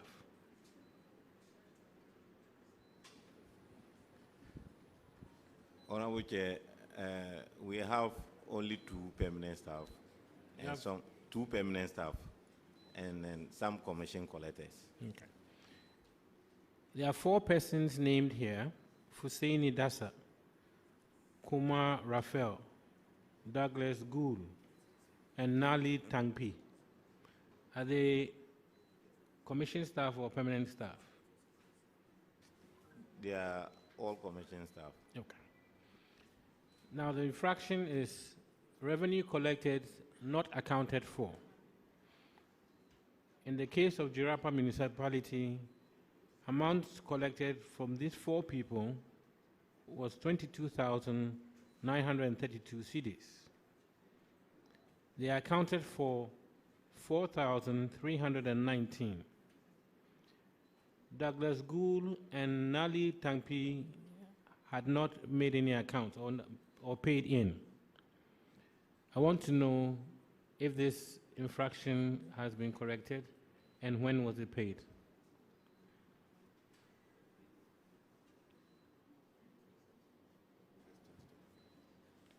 Honorable Chair, the amount has since been paid on the 18th of August, 2025. Auditors, please can you confirm this? Honorable Chair, the total amount has been recovered. That is the 18,613.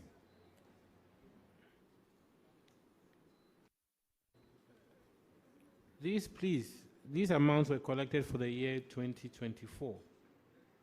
And you made payment, you collected and made payment in 2025, 8 months. Did you surcharge these collectors? No, Honorable Chair. When we came into office, we realized that the audit infringement was issued. So they recommended that we retrieve the money. So we quickly took steps and retrieved the money. Well done, and thank you. That's it for me, Chairman. Jirapa Municipal. Your infraction has to do with abandoned assembly vehicle in private garage.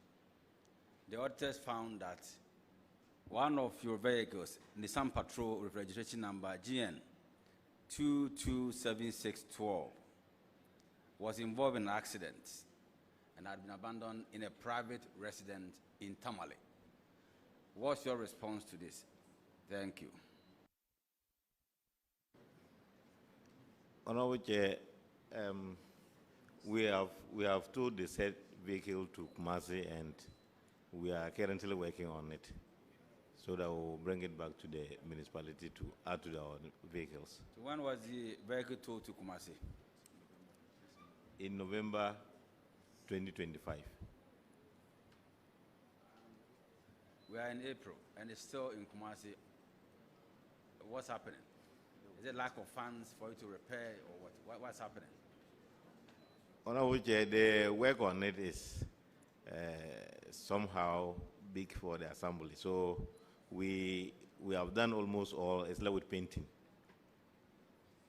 How soon are you expecting the car back? By May this year, Honorable Chair, I'm sure we would have finished. And May is next month. Are you aware of that? Brought it back. May is next month. Yes, Honorable Chair. All right. All right. That's fine. That's Chairman. All right. Jirapa, you finished with yours. Honorable, you are done with yours. Okay. So the next one is on paragraph 607. Honorable Simon. All right. Mine has to do with two things in relation to your waste management. One of them is one broken skip track, and since 2020. The other one is skip track. They're supposed to give you 3, they only gave you 2. Containers, they're supposed to give 20, they gave you 11. And so there's a deficit of 1 skip track and 9 containers. Have the difference been made? Has Zoom Lion provided those equipment? Honorable Chair, I would like to plead that we refer to the Zoom Lion to assist us in this. They have not given us the container, so they can assist us. Honorable Chair, like I stated yesterday, the audit was based on 2019 contracts. So the basis of the audit, in my view, was even wrong. And so the information here is not correct. In fact, per the current contract, we are not required to provide any number of containers and any number of trucks. The 20 there that has been stated is in relation to 2019 contract. But the current contract that the audit should have been based on was signed on the 3rd of January 2024. And that does not or did not require us to provide any number of containers or any number of trucks. So the contract doesn't require us to provide any, because like I said, it is our tools of trade. And so we use appropriate equipment to deliver the service. So the fundamental point here is that it's the service delivery that the contract requires and not the number of containers or the number of trucks.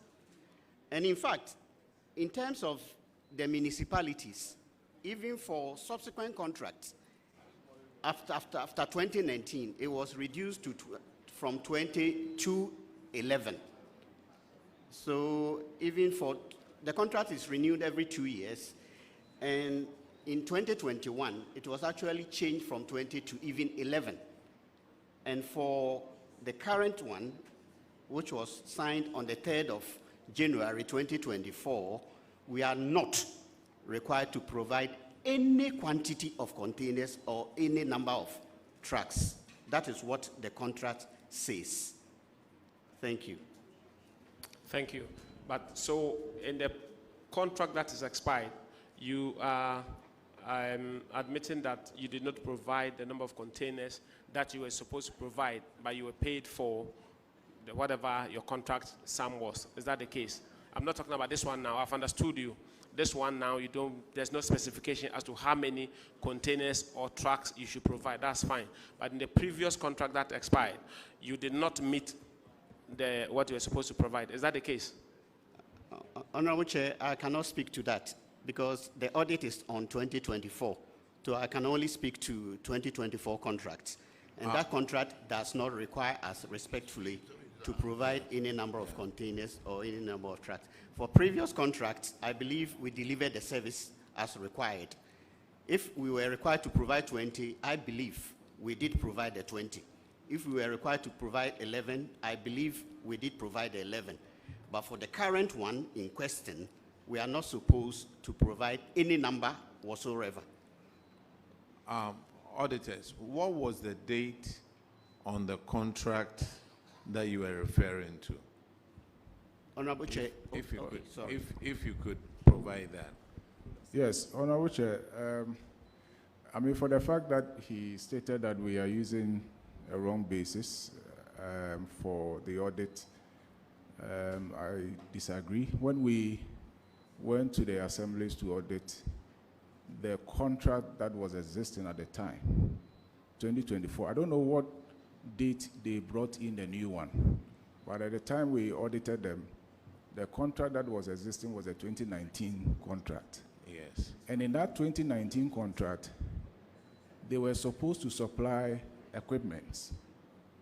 And when we go and we realize that you have not delivered in accordance with the terms of the contract, yes, then we'll raise an issue with it. Yes. Now, if you quite remember, the last PAC, the chairman advised them that because the core object of the contract is to provide waste management services, it will be good for them as an entity that going forward when they couch their contract, they should focus on the services that they are supposed to deliver, yes, and not to include the equipment as part of the contract. So perhaps that advice was taken by them, and subsequently they reviewed their contract. But that was a contract that pertained at the time we went there to audit. And for some of them, the responses we are getting is that, yes, they have been able to repair those equipments that were broken down. Some of the equipments have been replaced here and there. So if really that is not the basis of the contract, why would you go ahead and replace and repair and do all the things that they have done. So I think that we should put the issue in proper perspective. So for you to just conclude and say that the basis of our audit was flawed, we tend to disagree with him. Assemblies, when the auditors come, try and get them, not try, you need to get them the latest contract that you guys have signed. Nobody signs any contract anywhere. As the assemblies, you sign it. So get to know your contract. Make sure you provide auditors with the right contract so that, I mean, these issues are resolved. This is Lawra. Is that Chairman, my very last one. I wanted to find out if they have a copy of that contract, just to see whether what they're saying and what the auditors are saying. And I know what the auditors are saying is based on what they saw or met at the time of the audit. It's up to 31st December 2024. So if your case is that that was not a contract, that was in place at that time, can we see, do you have a document to that? Honorable Chair, I have in my hand a copy of the contract, and I can make it available to the auditors respectfully. And if you permit me, it says collection of solid waste from 11 designated communal refuse container sites using appropriate waste management trucks and communal containers within the assembly. Now, who determines what is appropriate? Okay, I think it's because we are delivering the service. I believe it will be Zoom Lion that will determine what we can use to deliver effective service. Hey, assemblies. More signing no more. All right, this is Jirapa, right? Jirapa, you are discharged. Let me call. Thank you, Honorable Chair. Nadowli-Kaleo.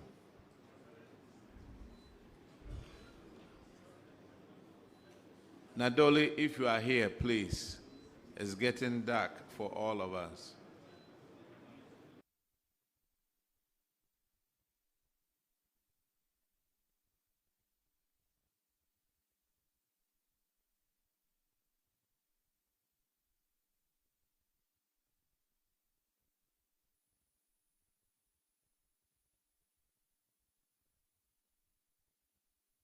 Please introduce yourself to the committee.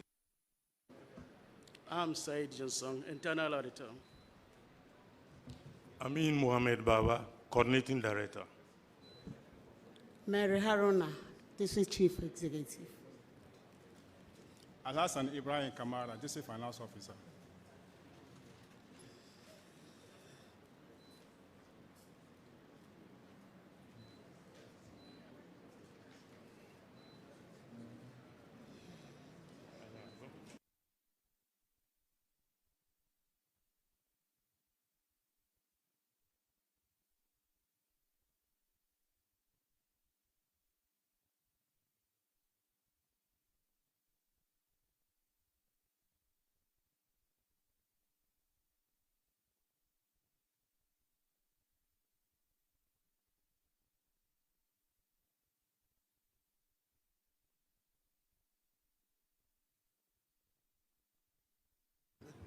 Honorable Hetoje will take care of that.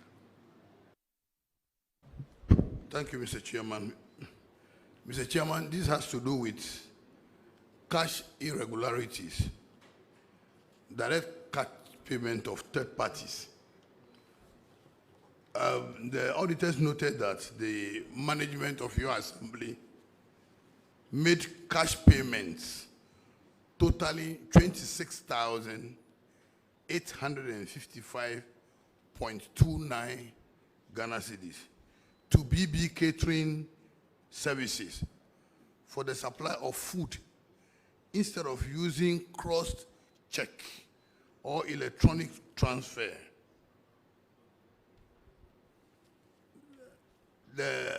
We have here the PV number DACF 060424. And the pay is BB Catering 6,855.29. Then the second one, DACF 1D 0724, being payment to facilitate the phase 2 commissioning of a solar project. BB Catering 20,000 Ghana cedis. So the auditors advise that you should desist from that. Brief us as to what went on.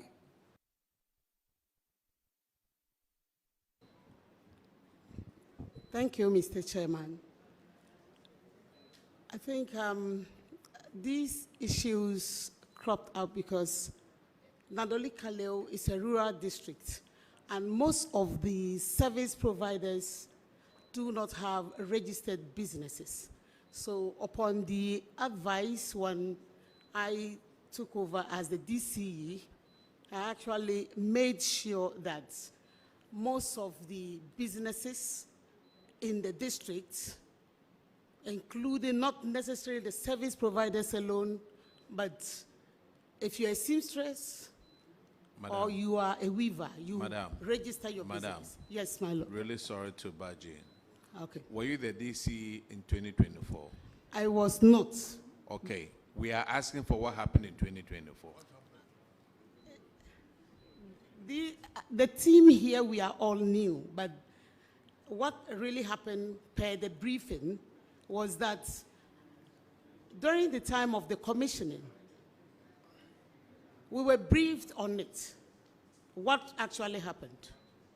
During the commissioning, the VRA dealt with RCC straight. The district assembly was not in position. So when they got to the site, chiefs and other people they invited from the district were supposed to be taken care of, giving them... Madam, I'm so sorry. Okay. You have to comply to Regulation 83. What that is saying is you don't use cash to pay for these things. 20,000 cash. Don't you have, he says you should have used maybe electronic transfer or cross-check. Yes, my lord. Hey, I'm not a lord here. I'm not a lord here. Mr. Madam, Chairman, that's what it's talking about. Yes. So, like I said, our service providers have currently been advised to open accounts, register their businesses. We've helped them to open their accounts, and they've been hooked onto the Give Me system. So currently, that's what we do. We don't pay cash to them, but we pay through the Give Me system. Thank you.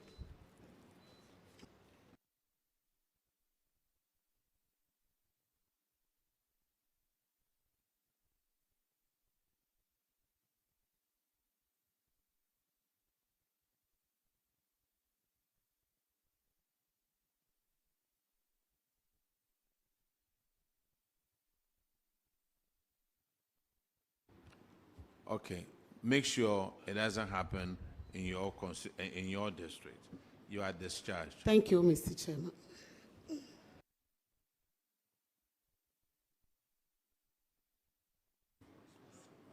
Let's call Nandom. Nandom Municipal.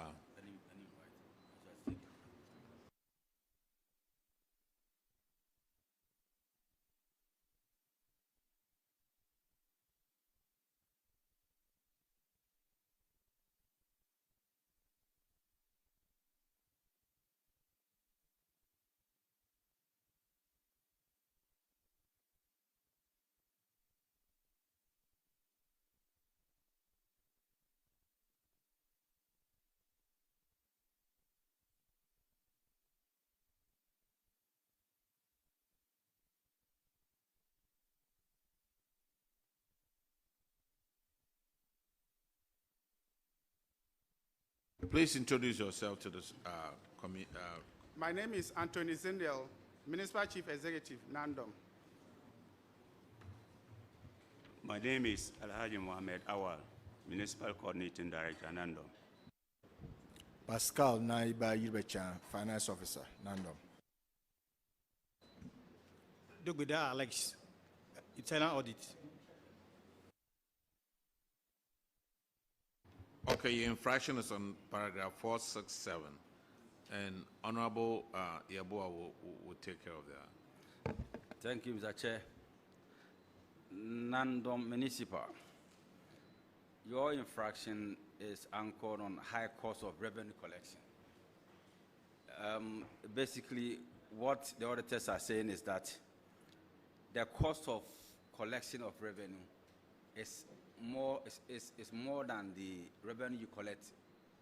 So, in the case of Paul John Ivan, its annual income is 33,800 Ghana cedi, but the annual collection is 1,481, about 4% of his salary. So why must you pay somebody almost 34,000 and a person will collect less than 2,000 in a year? What's your response to that? Thank you, Honorable Chair. I will defer this question to my able coordinating director, and then if I have to come in, I will. Thank you very much. Thank you very much, Honorable Chair.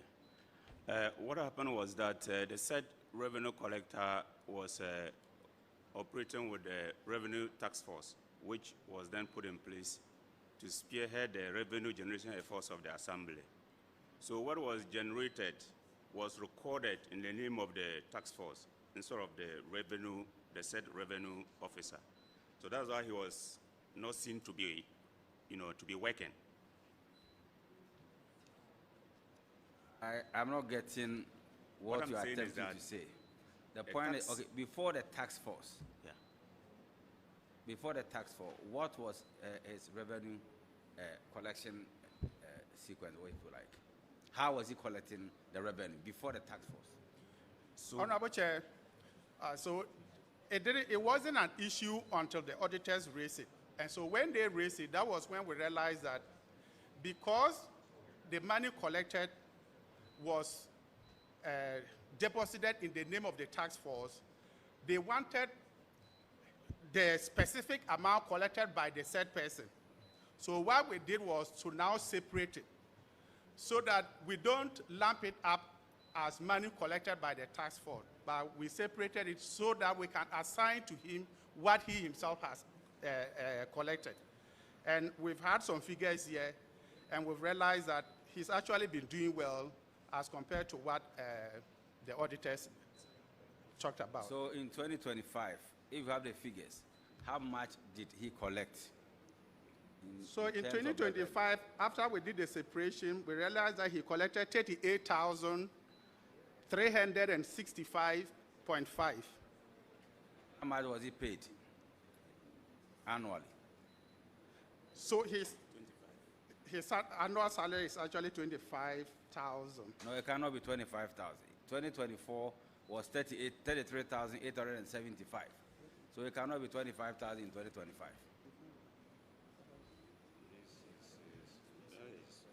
That's the principal. So you can. It's from his payslip. Okay. So, Honorable Chair, the information provided the said revenue collector is annual salary is 25,862. This is from his payslip shown to. Please hold on. Let's make progress. Is it 2025 or 2024? The amount you just mentioned, is it for 2025 year or 2024? So the amount I have mentioned is for 2025. And I'm saying that if you have the report, in 2024, the total salary was 33,875, unless you are confirming to the committee that the person has been demoted. There's no way you take 25,000 in 2025 and took 33,000 in 2024. It's not possible. Come again.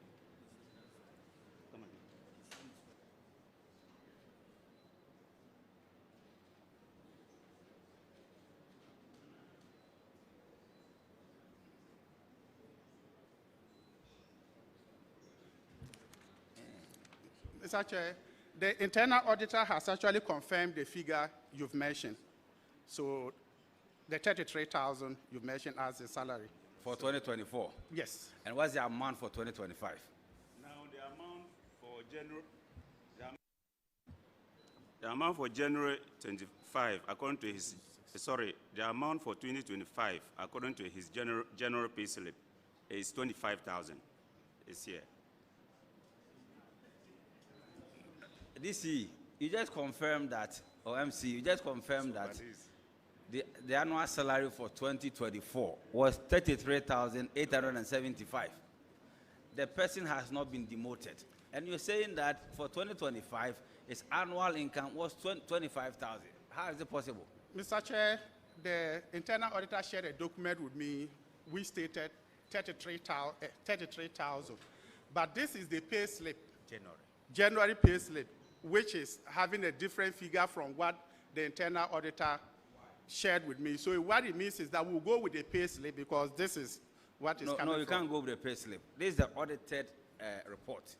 And in their report, it has stated clearly that the person took home 33,875 for the year 2024, January 1st to 31st of December 2024. So it cannot be possible that it took home 25,000 in 2025. The same internal auditor who confirmed the 33,000 is giving you a contradictory information, and you want us to accept it. Honorable Chair, like I'm saying, right now we are dealing with his actual pay slip. And once we are dealing with the pay slip, we cannot change anything from his pay slip. So I prefer that we go with what is in his pay slip. So are you now, are you attempting to say that the information you gave to the auditor when they visited you was wrong? Is that the case? I'm beginning to suspect so, Honorable Chair. Mr. Chairman, Sir, please, you may have to come. Sir, were you there at the time of the audit? No, please. I was not the MC at the time. He was not the MCD at the time. He was not the finance officer at the time. And he was also not the internal auditor at the time. So we are all new. You are all new. Mr. Chairman. So, Mr. Chairman. Yes, are sir. we comparing net and gross? Because I believe the 33,000 was gross, and he has proof of the net. what is a gross on this pay slip?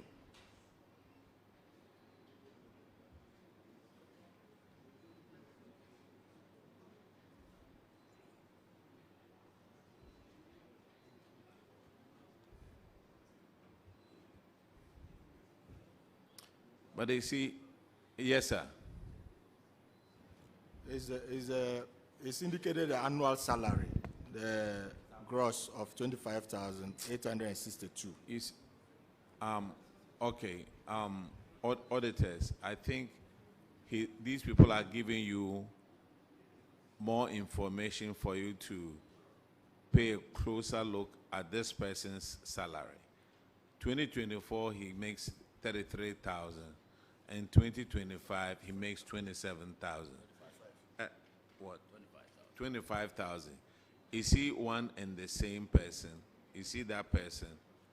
So I think that will give you an idea that you need to scrutinize everything that they give you. Nandom Municipality. Let's look at paragraph 590.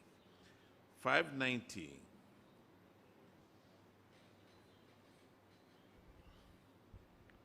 Misapplication of DACF on misapplication of DACF on administrative expenditure.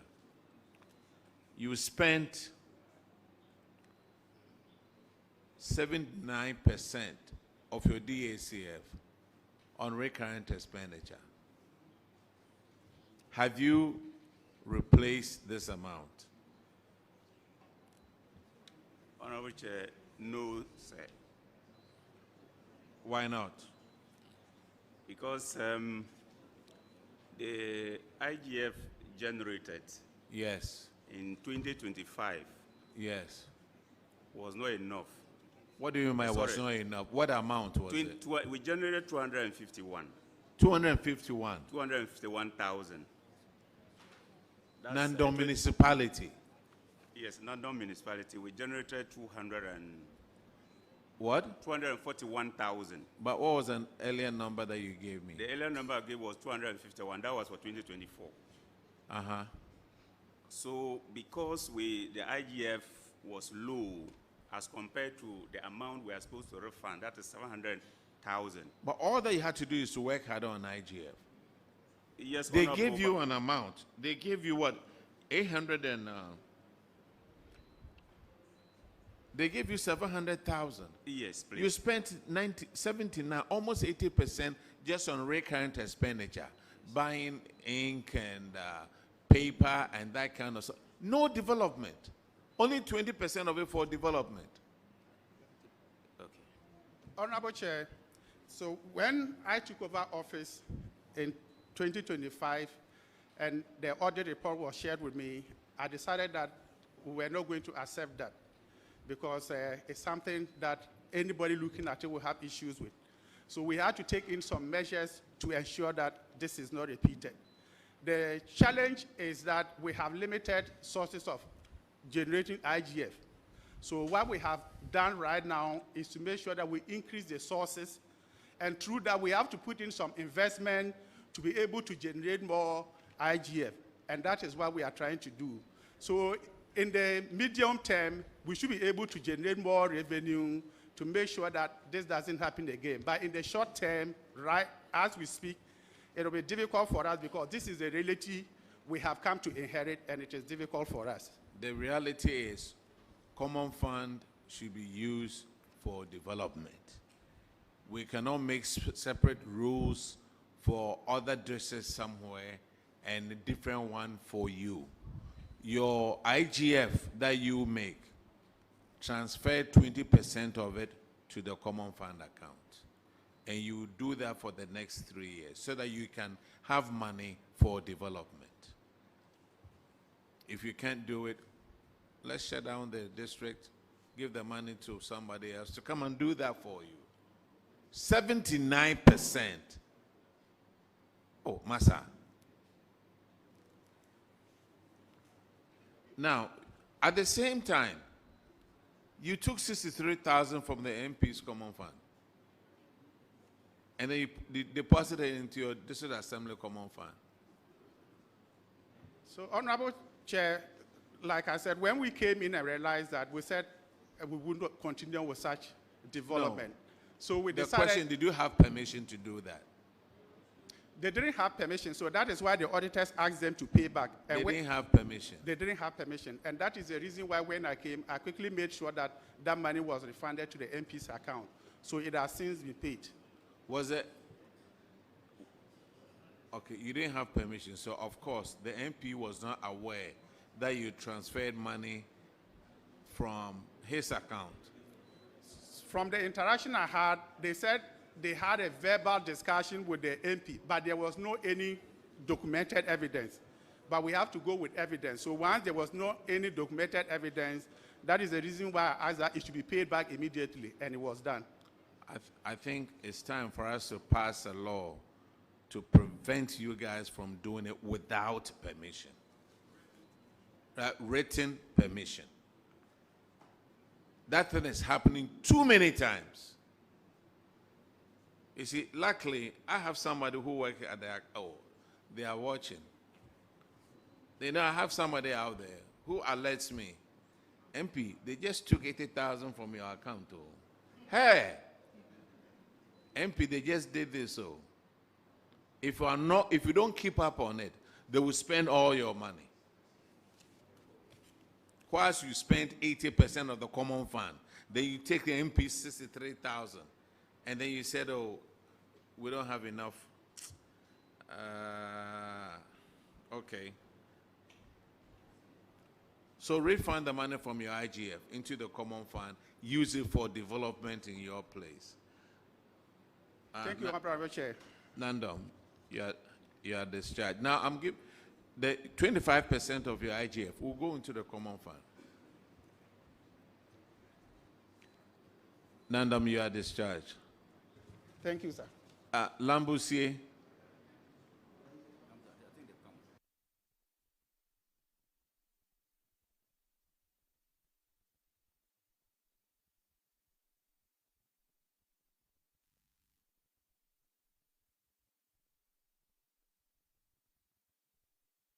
Please introduce yourself to the committee. Chairman, my name is Nadowli-Kaleo District, DC for Lambussie.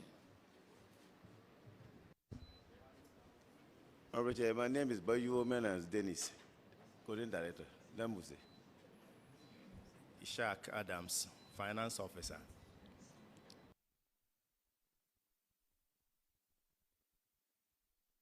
Okay, Honorable Ms. Bao, Adams, please. We'll take care of it. It's on paragraph 602. Thank you, Mr. Chair. So on page 124, Lambussie District Assembly, the infraction is on wrong application of procurement method. Per what we have here, and according to the PPE, that is Public Procurement Amendment Act 2016, there are clear guidelines as to how procurement is done, especially with approval levels. And it's clear that you went beyond the mandate of awarding a contract at the assembly level. Could you kindly explain to the committee what transpired and what you've done to remedy the effect afterwards? Mr. Chairman, I will plead and allow my coordinator to respond to that. Thank you, Honorable Chairman. I just have to apologize for the wrong application of the procurement law by our predecessors to acquire items for the celebration of the 40th Farmers' Day. Thank you.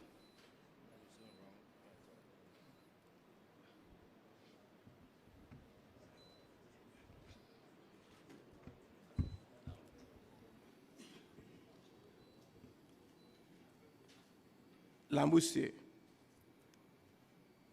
Yes, Honorable the Chairman. auditors have cited an infraction. And if you go through the PPA Act, there are clear sanctions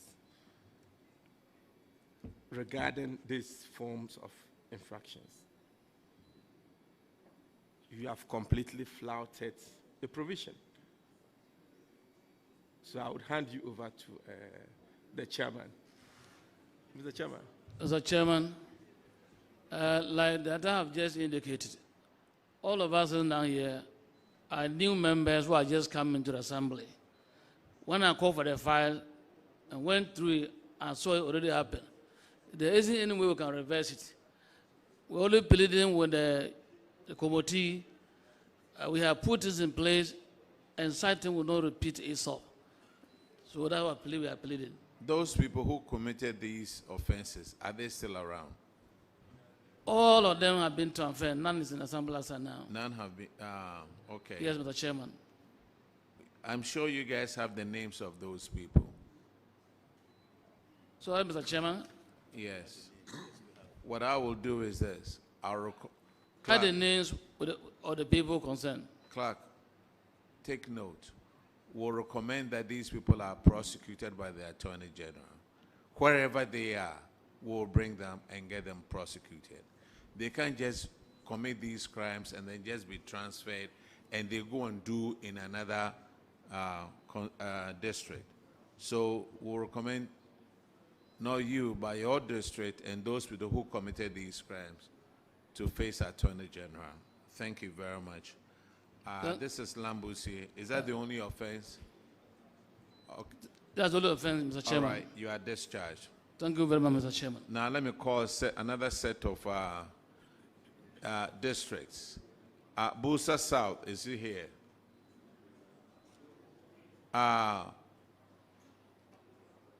Builsa North, Sirigu, Sissala West,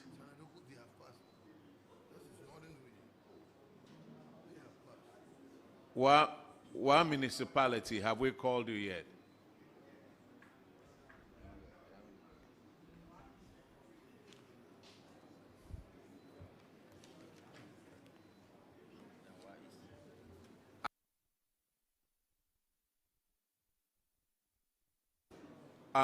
Listen, somebody wrote down Bolly DA.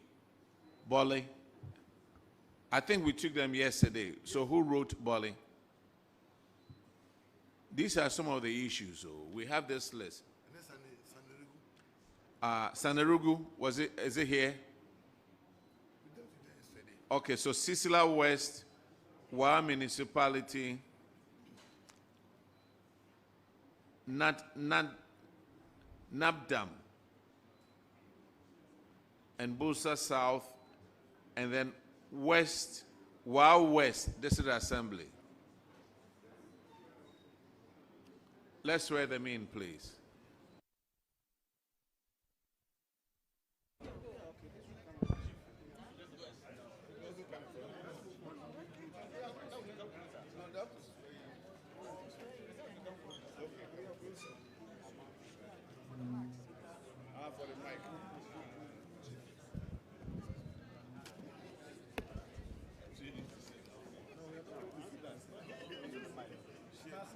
Pass it to them.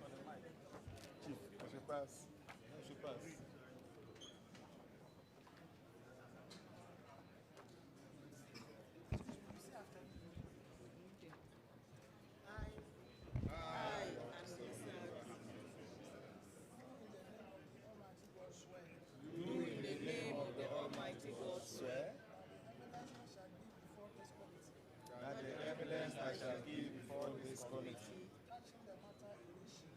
Touching the matter in issue shall be the truth, the whole truth, and nothing but the truth. So help me God.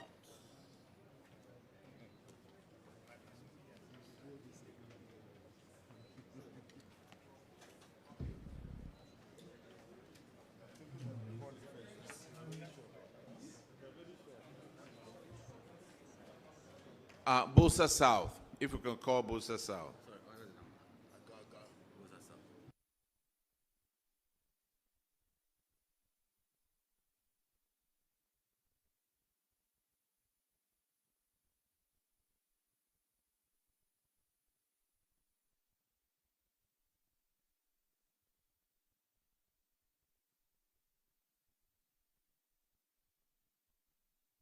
Please introduce yourself to the committee. My name is Azantinlo Clement Ayewama, Internal Auditor. My name is Kwame Befobuatin, Coordinating Director. My name is Ann Musa, Builsa South District Executive. Alhaji Saibu Mutawakilu, DFO.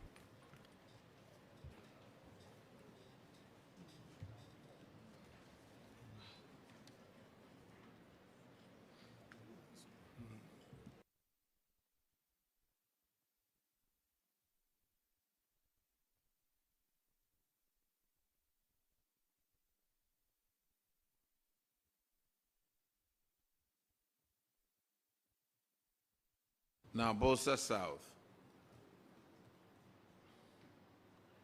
you failed to account for fuel under drip program to the tune of 266,500 cedis. Why didn't you do it?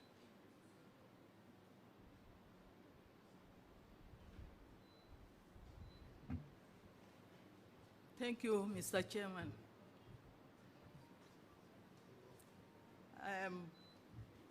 I think with the accounting of the drip fuel, the drips came without logbooks. Madam, logbooks are sold any bookstore. Yes, please. So management have paid for the logbooks, and every records have been recorded.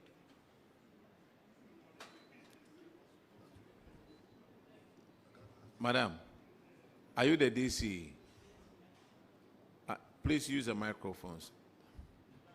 Yes, please. Were you there in 2024 when they did the audit? No, please. Who was there when they did the audit? Please, none of us here. None of you there. Yes, please. Who is the accountant? I am the accountant. Accountant, when did you go to Builsa South? I assumed duty on the 1st of September 2025. What about the other gentleman, please?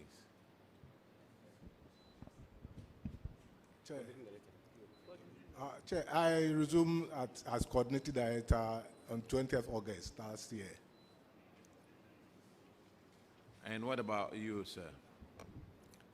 Honorable Chair, at the time of the audit, I was in office as the internal auditor. Madam, so telling me that all of you are new is not accurate. Please, it's an oversight. This is not an oversight. You told a committee of parliament that everybody was new, but then your internal auditor was there at the time of the audit. Yes, please, but I was just looking at the three of us here. That was... Madam, did you come with the internal auditor? Come again. Did you come with the internal auditor? Yes, please. Is he one of your staff out there? Yes, please. Now, would you withdraw the statement that you made to this committee? Yes, I withdraw the statement. And you need to apologize for it. I apologize to that. Because you just took an oath that you swear to tell the truth. The whole truth. And it wasn't the whole truth. Internal auditor. How come you didn't log the fuel for the drip program? Thank you, Honorable Chair. At the time of the audit, as Madam earlier indicated, the drip machines were not having logbooks for them actually.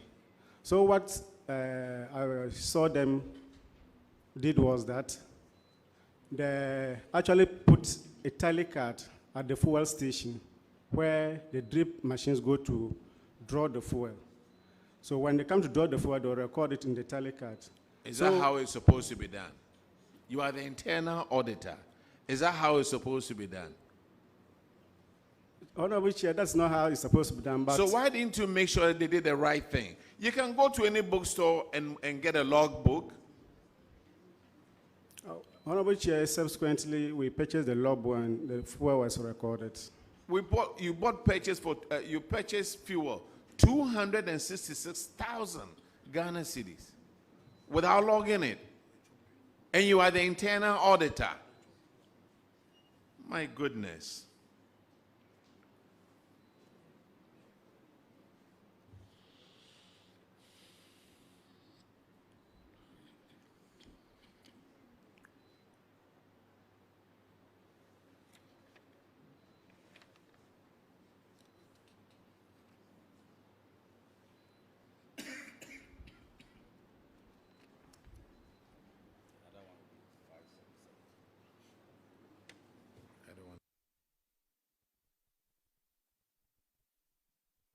Okay, Honorable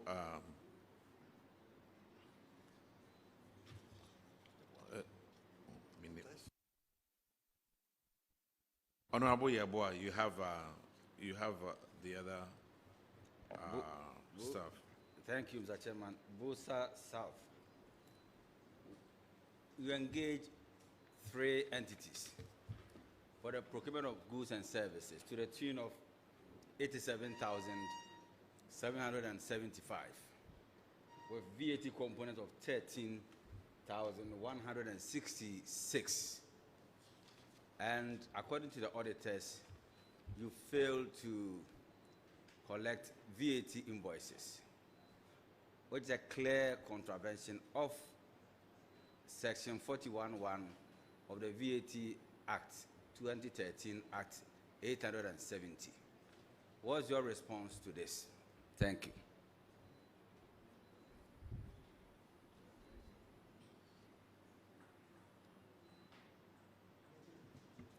Please, Honorable Chairman, I would like the finance officer to respond this.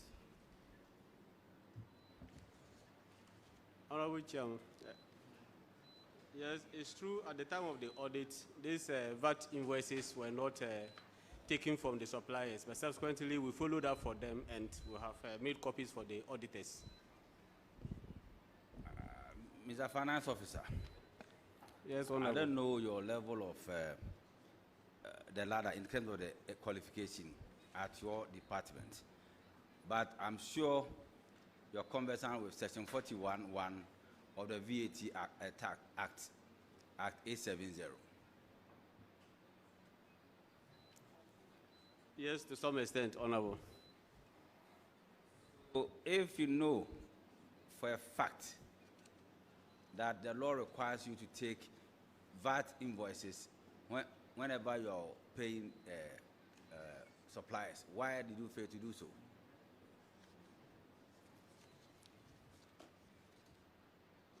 Honorable Chair, it is, like I mentioned earlier, the right thing is supposed to have been that at the point of payment, the VAT invoices are provided before you make the payment. But this was not done at the time. So when the issue came up in the Auditor General's report, when we assumed duty, we followed up and made sure that the suppliers paid the needed VAT and provided us with the VAT invoices. So post 31st December 2024, can you promise this committee that you will not be cited for similar or same infraction again in the 2025 audit?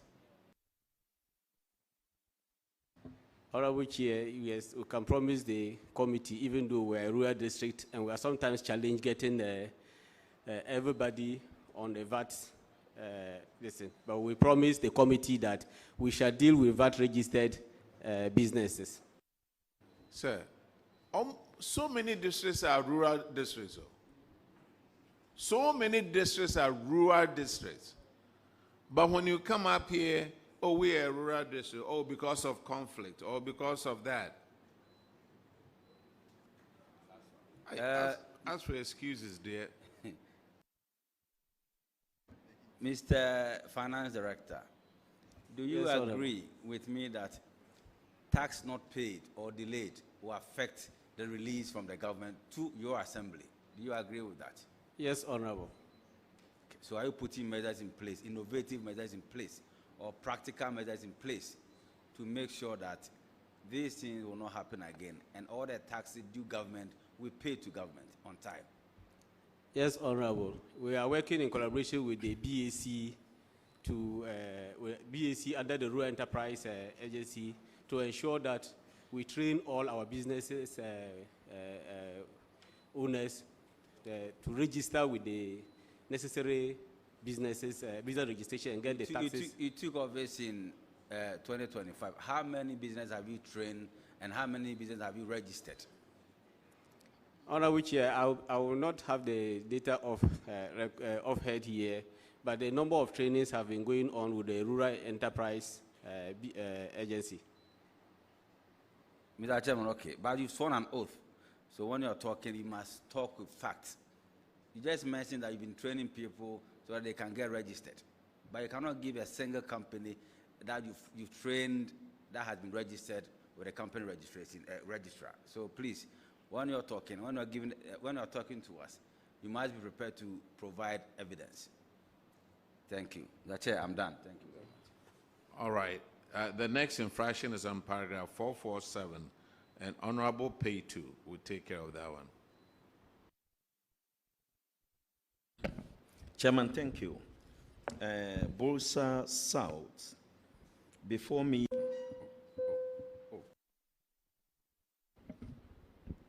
Before me is an amount of 22,640, 84.56. That was validated for one Mr. Yusuf Abubakar Garu, who was then a staff member, has vacated post since 1st October 2024. The auditors learned that that said person who has vacated post has been validated for this 3 good months, totaling that amount I said. And then their recommendation says that you should make consciousness effort to retrieve the money from him.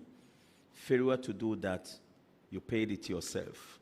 I want to know what you have done with it, whether the money has been retrieved or any other story related to it. Thank you. Thank you, Honorable Chair. The said officer is on approved steady leave with pay. There was a delay in the approval. So, and the officer took annual leave to begin with his the semester. But now, there have been an approval for the whole period of study. Thank you. So, if I may inquire further from you, as at the time of auditing, has the approval been given or it has not been given? Thank you. It was not by the time of auditing, but now we have it. Thank you. Did you find out from him why he took a steady leave, why his approval has not been given? Did you find out from him why he did that? Because I know he's supposed to receive the approval before the steady leave starts. So why did he do that? Was he able to communicate to you? And then after that, auditors, you confirm whether the relevant document has been submitted to your outfit for verification. Thank you.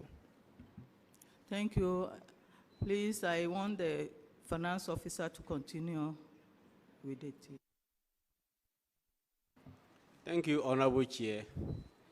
I called the officer on phone, and he told me he's currently in school, University of Ghana.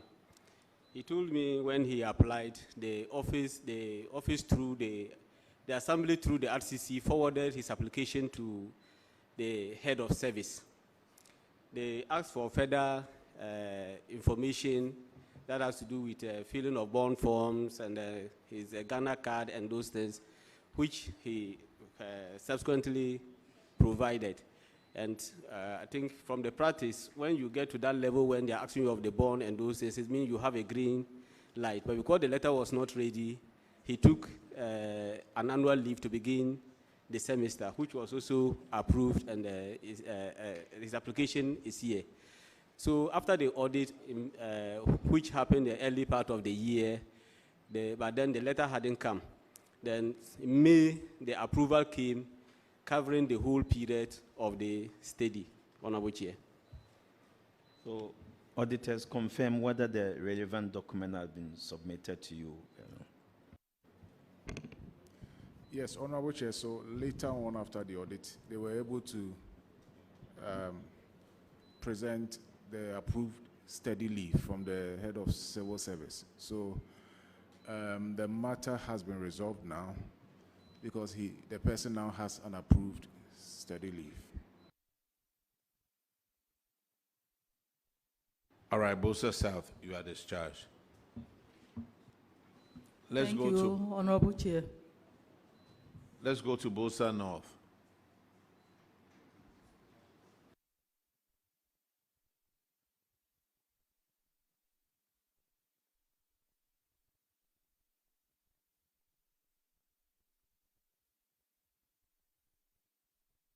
Please introduce yourself to the committee.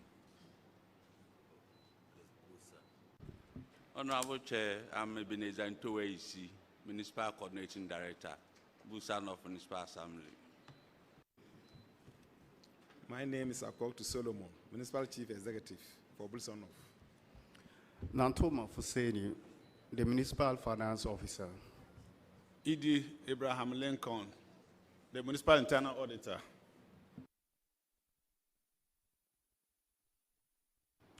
All right, your infractions on paragraph 559, Honorable Ms. Adams will handle that. Thank you, Mr. Chair. Builsa North. Your infraction is on abandoned projects. The auditors noted that there were about 5 projects totaling 2.8 million, all under the Get